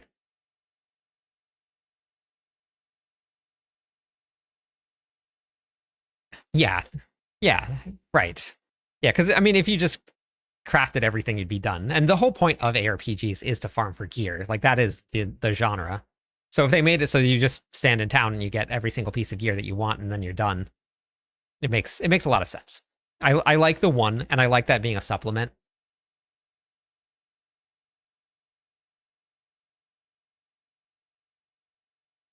Possibly Duncan, yeah. Yep, possibly. No, it does not, Jam. Vibes.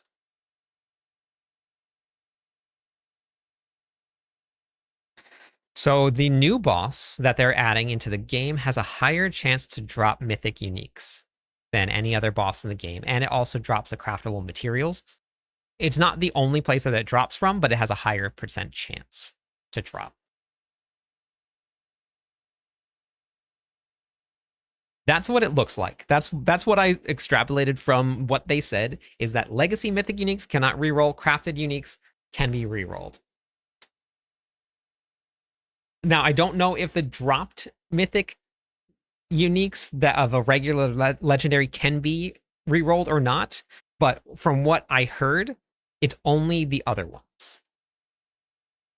But I don't know.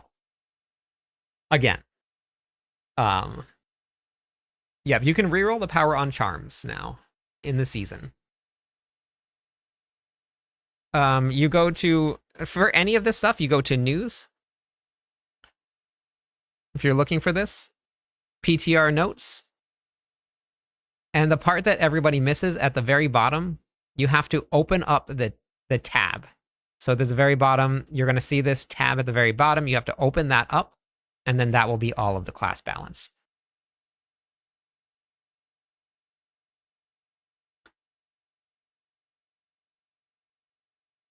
So every class in the game looks like they're getting changed, and the damage is being pulled back quite a bit. On the side note, on that note, though, they can take the monster life and they can squish that down. And they've done it in the past. We took some big nerfs to damage, but they also scaled back the amount of life that the monsters had, so it didn't feel like your characters really took that much of a nerf.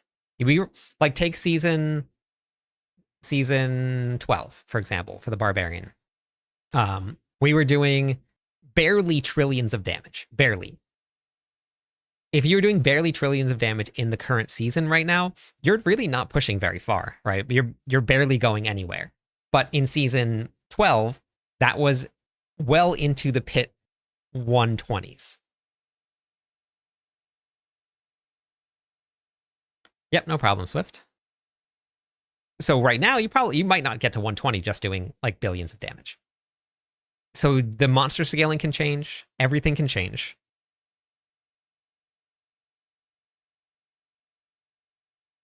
Yeah, everything got a pretty big change for the uniques, for the mythic uniques. Yeah, I'm very curious to see what it's going to feel like. I'm very, very curious to see what it's going to feel like. Yeah, 12 Torments is permanent. Anything that you are playing in the current game right now is 100% permanent. There is no seasonal content. It is all here to stay.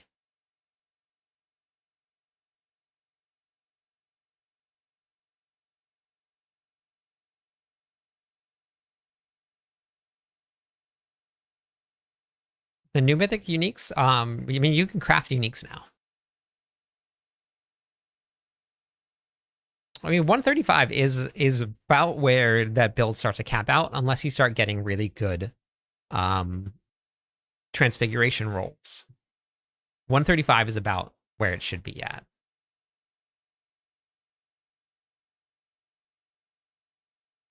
Mythic Opus? Yeah, but they're getting a Mythic Opus, but then Melted Heart of Selig is no longer going to be usable. So we're losing a lot of Max Fury.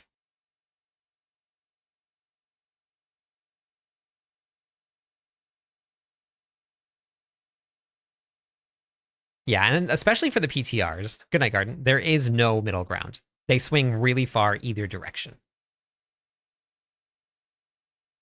Yep, Realm Walker, but it's changing. Realm Walker is going to be more like Asmodan now. You can go and summon him is what it looks like.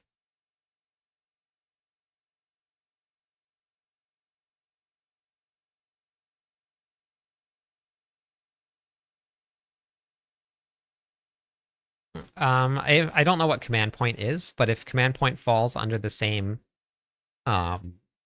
skill, then yes, you do have the chance to remove it. Yes, so powers are getting boosted by 30%.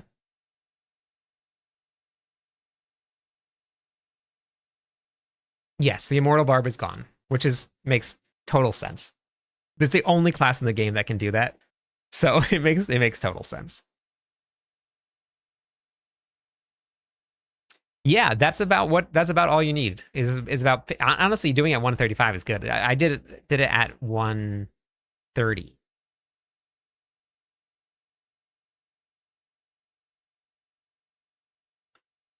It is always scary to go into a new season because everybody likes some stuff.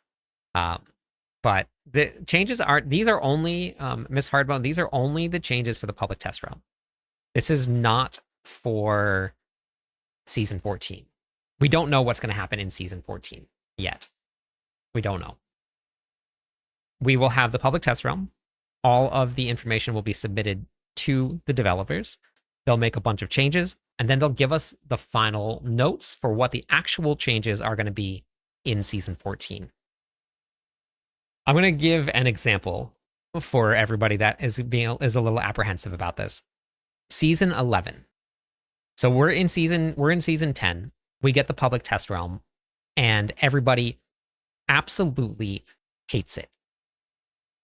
You should have seen the backlash from the PTR that the developers got from the season 11 public test realm.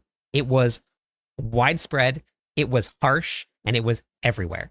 Everybody absolutely hated it. It was all over the videos. Everybody was super unhappy with like how it all felt. Season 11 rolls out, and everybody was like, whoa, this season is amazing. People hailed it as one of the best seasons that had ever hit Diablo 4.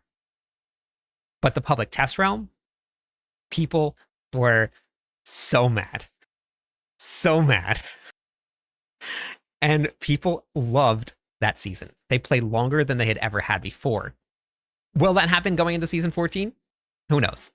It could be a flop. I don't know. But yes, Season 11 was when we got the Paladin. Which I played the Paladin for like maybe like 6 days, and then I was up right back on the Barbarian. But the drops were great. Sanctification kept people around. Like, I do too, Pop.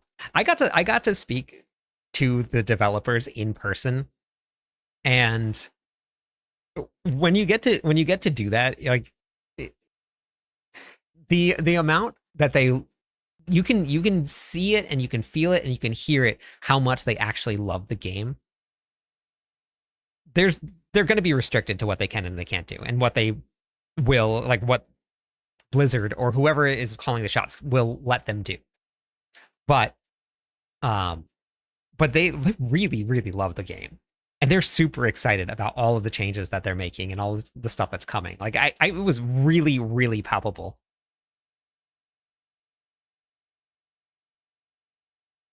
No, I don't think it got the Paladin early. I think that was coming for a long time. There was leaks like for crazy amount. Like way before the PTR. There were leaks like crazy.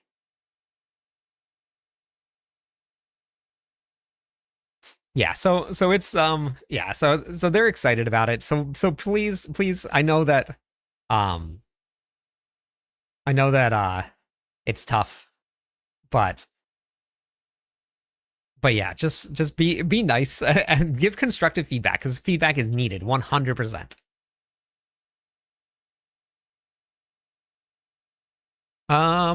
You wait, it got nerfed to what, 20? 20 times, so it'll go to 26.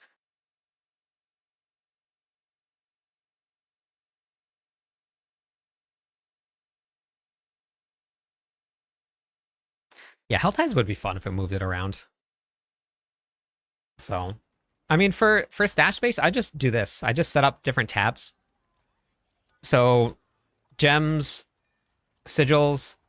This, I did green for my charms. And then uniques, mythics, legendaries, and then my gear that I swap in and out of. And when one of them starts to get full, I look at the gear and say, do I really need this?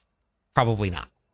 Like, I had a full stash tab full of all of my charms, but none of them were any stats that I would ever use at all. I just put them there. So I salvaged them all, and then I started re-rolling charms to get greater affixes. Same thing with legendaries. I went through the legendaries and I looked, and I had a couple single GA pieces of gear, but like, it's stuff that you can find quite a lot. I haven't played other classes, but I've played 14, 15 different barbarian builds.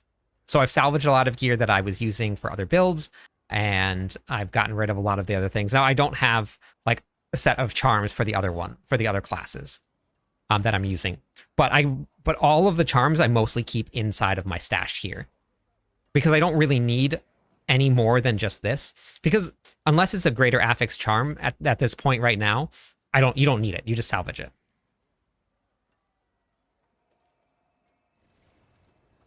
So changes to this will probably need to come, like get like condensing things down a little bit, and then things like this, like they made it to 1,000, but then for some reason you get a ton of blood and you get none of the other ones. So that's obviously a bug.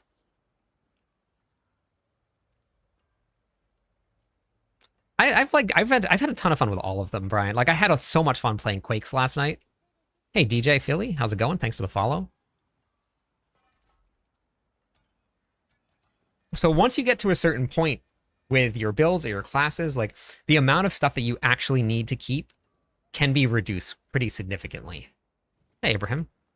Like you don't need to save a non-greater affix charm on outside of just whatever the best thing that you found. So if I have like martial skills, I needed that for a build, right? It's not a greater affix, but I needed that one for my build, so I have it in my stash tab. And then I needed combat, but I was also testing my max resources. So I'm keeping them here. And then if there's any extra for the other builds, because each build is different for charms, then I keep them in my charm stash tab.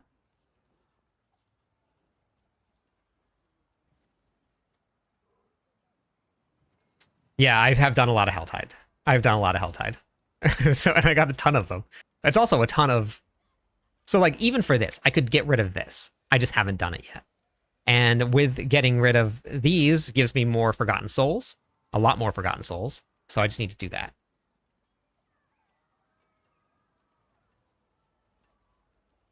Then you find something, yeah. We're going to find out. I'm going to test all of the Barbarian builds when the public test realm goes live. Yes, that happens a lot. That happens a lot. No, account war plans are not account wide.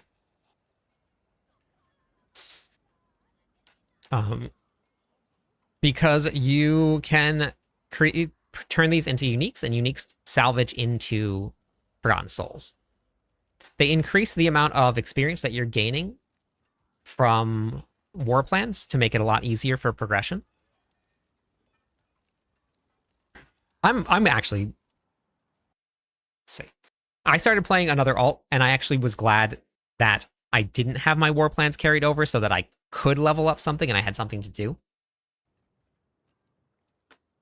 So how the public test realm works. So if you want to get the notes, you go to Diablo.com, Diablo4.com, go to the news, and then at the very bottom, it'll say patch notes.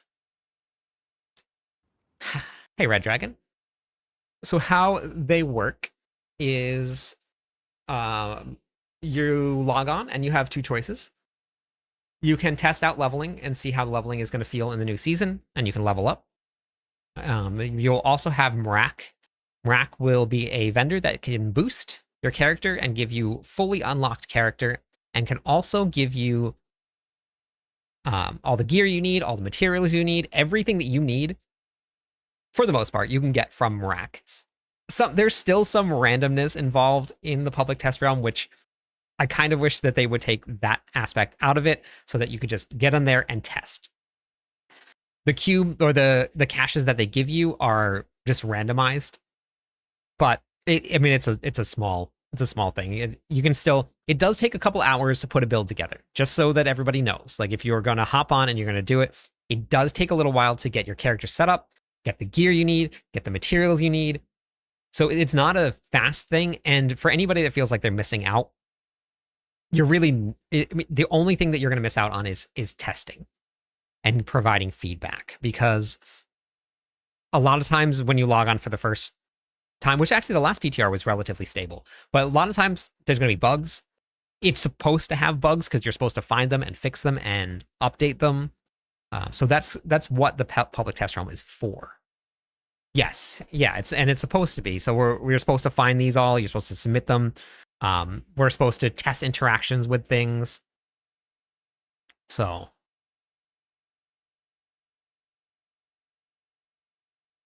I don't know, Venom, what the new mythics are going to look like. We're going to find out when we get to the public test realm.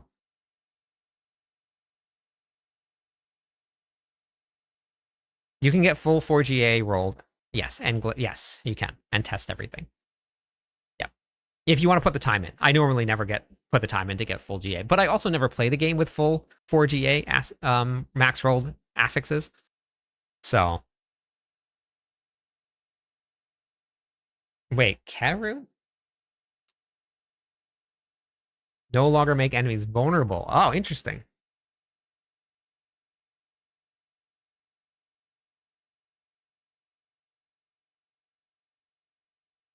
Ah.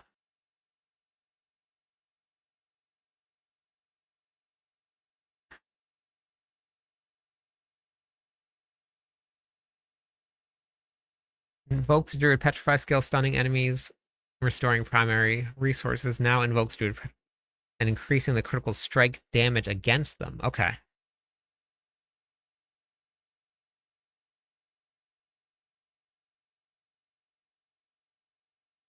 Okay.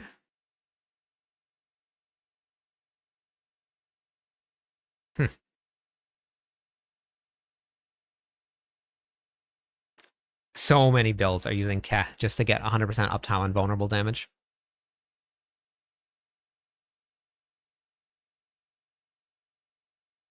But I mean, the reason that we have the public test realm is not from the developers.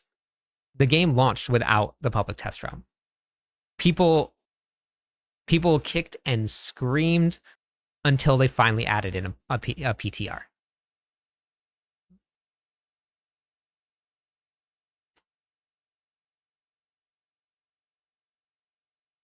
Yes, I'll be streaming all the PTR testing.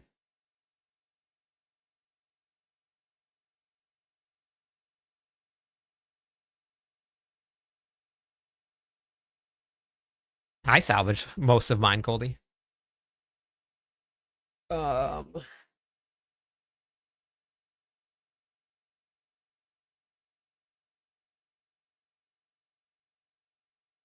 Yep, and we got one new stash tab space with the expansion.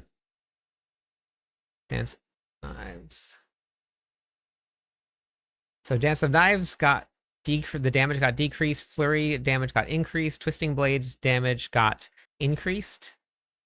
My mouse is freaking out right now. What is happening here? This was a damage increase. Unique items, Death Mask was an increase. Maestro was increase. Paragon, Glyph. They added 12% increased damage. That's changed. Let's see. Fix an issue where Rogue's Shade skill could sometimes deal an incorrect amount of damage. Fix an issue where the Umbercrux would not replicate its damage over time effect. Fix an issue where Spellbound... I don't honestly know what was broken with the Rogue, but there's some Rogue fixes in there, or some bug fixes.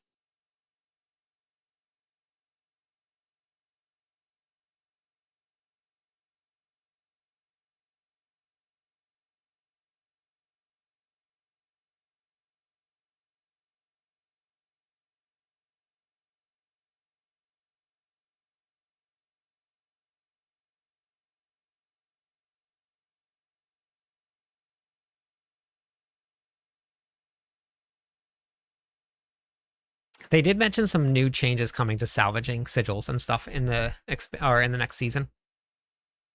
And then you can just drop the Escalating Nightmare Dungeon sigils on the ground if you don't want them.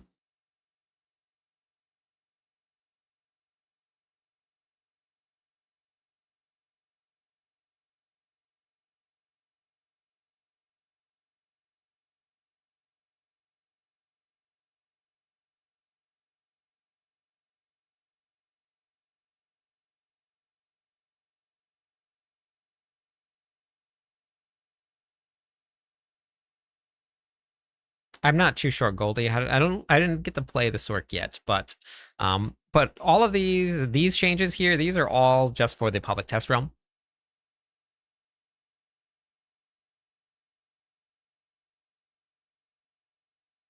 Gotcha, that's the nerf. Okay, so yeah, they're fixing it, which makes sense. I mean, it makes a lot of sense.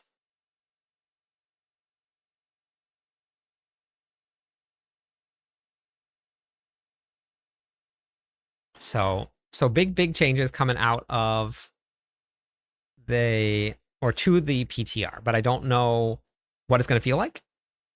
We could go into the PTR and everybody's still clearing, let's say 120, 130.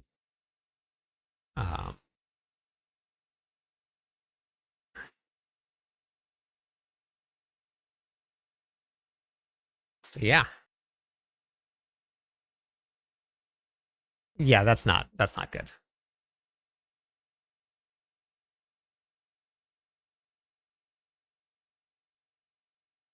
So Vex runes, we looked at the unique items.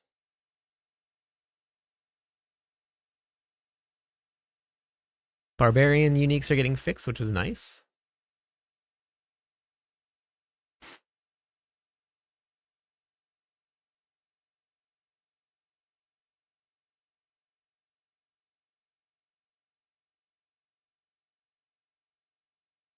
Which one is that?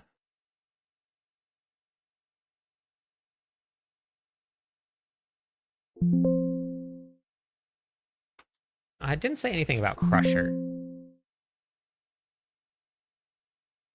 But it'll probably be fixed. So, okay, so the only thing about Crusher, I don't know if it's bugged. I know that it's not working with two-handed maces, but when you read it,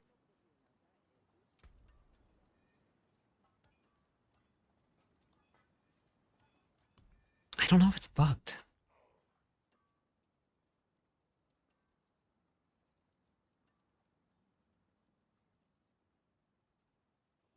Where is it? Okay, so the reason that I don't know if it's bugged is because this says while wielding a mace or a flail. And that's not a flace or a mail. It's a mace or a flail. There's a pretty big difference between a flace or a mail and a mace or a flail. So the only thing that I'm wondering is if they intended this only to be used with dual wielding.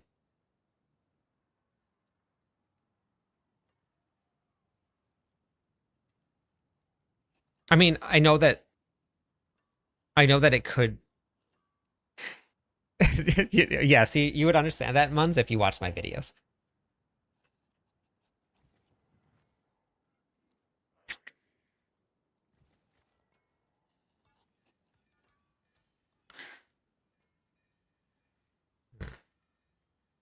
Because it works with one-handed maces. And it works with flaces and mails, both alike. So I'm wondering if this was intentional. But it does say just mace. Because like if you look at, where is it?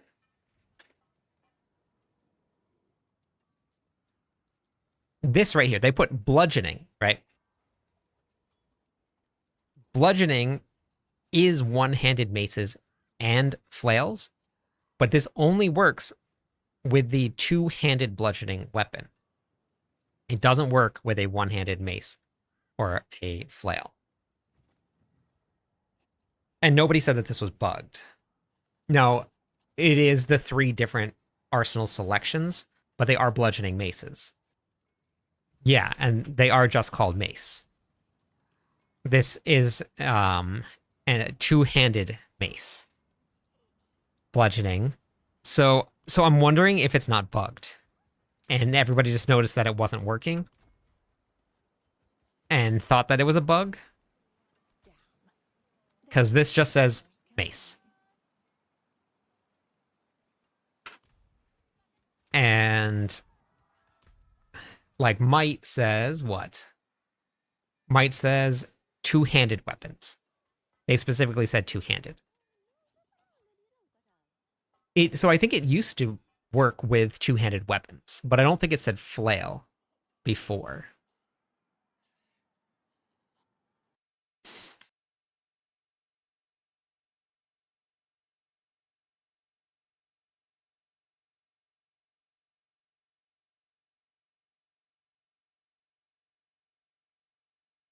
Oh, doesn't he have the Paragon board anymore?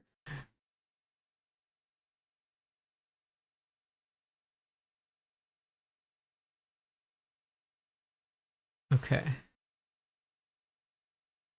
Revenge. Challenger. No, it's all upgraded. I was wondering if it wouldn't show updated or not. Yeah, so Limitless Rage was actually just put back to where everything else is at. Limitless Rage is now the exact same strength as Crushing. We'll get to find out very soon. Once I get on the public test run, we'll try them all. Flails didn't drop until the Paladin was released. That's correct.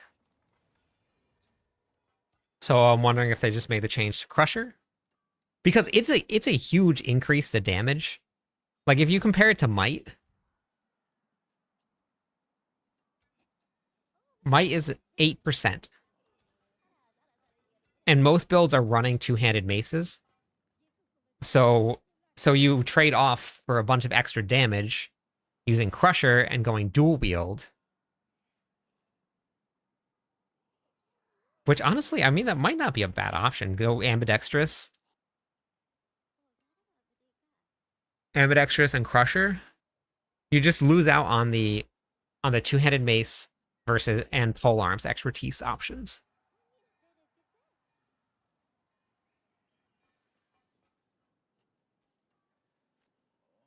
I the same thing, Goldie. I have the same thing. I think it's just the content that we're doing. I've done a lot of Hell Tides because we were doing worm confirms, so we did a lot of Hell Tide. Huh. Yeah, I'm wondering if it's correct, but the only problem with the expertise is for the mace, you only deal increased damage to stunned enemies. That's it. And if you went with, let's say, an axe, you get 10% increased critical strike chance only to injured enemies. And then if you went with a one-handed sword, you only get chance to grant or generate more fury. You get more attack speed, you get berserking, and you get attack critical strike or attack speed here as well. But this gives you damage, and this gives you damage.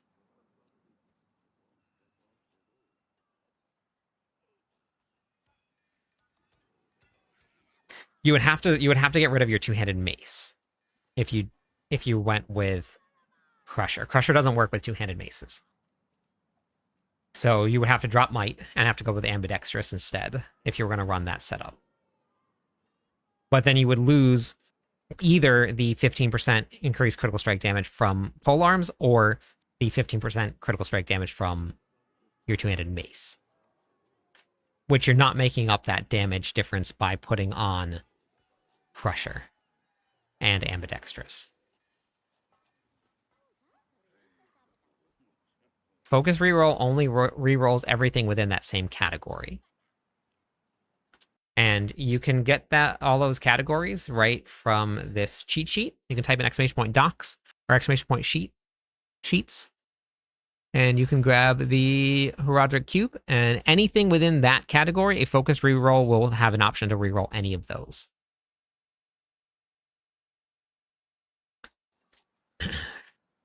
It does say mace, a two-handed mace on it, but because Barbarian has different arsenal selections, they may have differentiated it.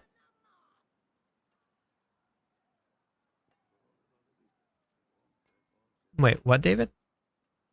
So that's the only thing that I can think of, is that maybe they wanted it to strictly be, because maces here, like a one-handed mace, says bludgeoning, because it is a bludgeoning weapon.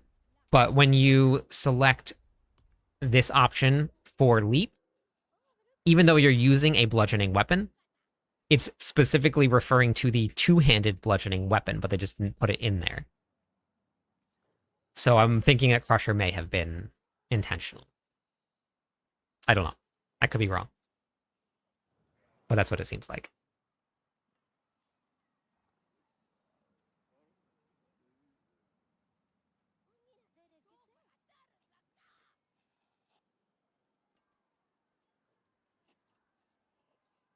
You only get progression by going through the war plants in Nightmare Dungeons. So Hell Tides is different for progression, but if you do war plans and you do the Nightmare Dungeon setup, you just have to run it through war plans and select Nightmare Dungeons. doing it outside of your war plans is only going to give you 1 XP. Hey, MD.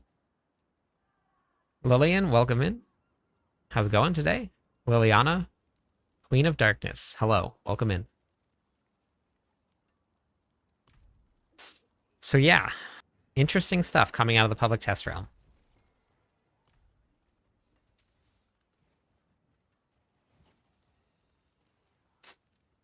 And again, it's a public test realm. It will change. They will not be the final updates.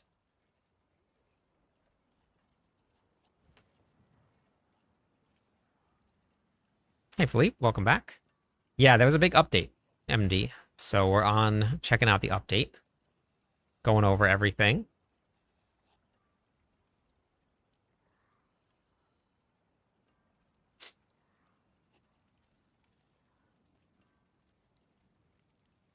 Do you know how many people say that every single time the patch notes for the public test realm come out? Every time. Every single time the patch notes for the public test realm come out, that's what everybody says. And then the season goes live and it's not bad. It happens every time.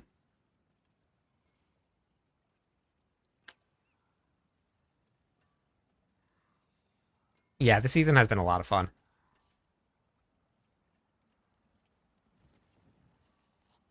Yep, there is an update, and it's new. All right, everybody, I'm going to go raid. I'm going to make some more videos. We're going to cover all the barbarian changes and everything that's going to be coming, so I'll have another video coming out about that. The P is panic for PTR. The panic test realm. Oh, that is hilarious. The panic test realm. I'm going to call it that from now on.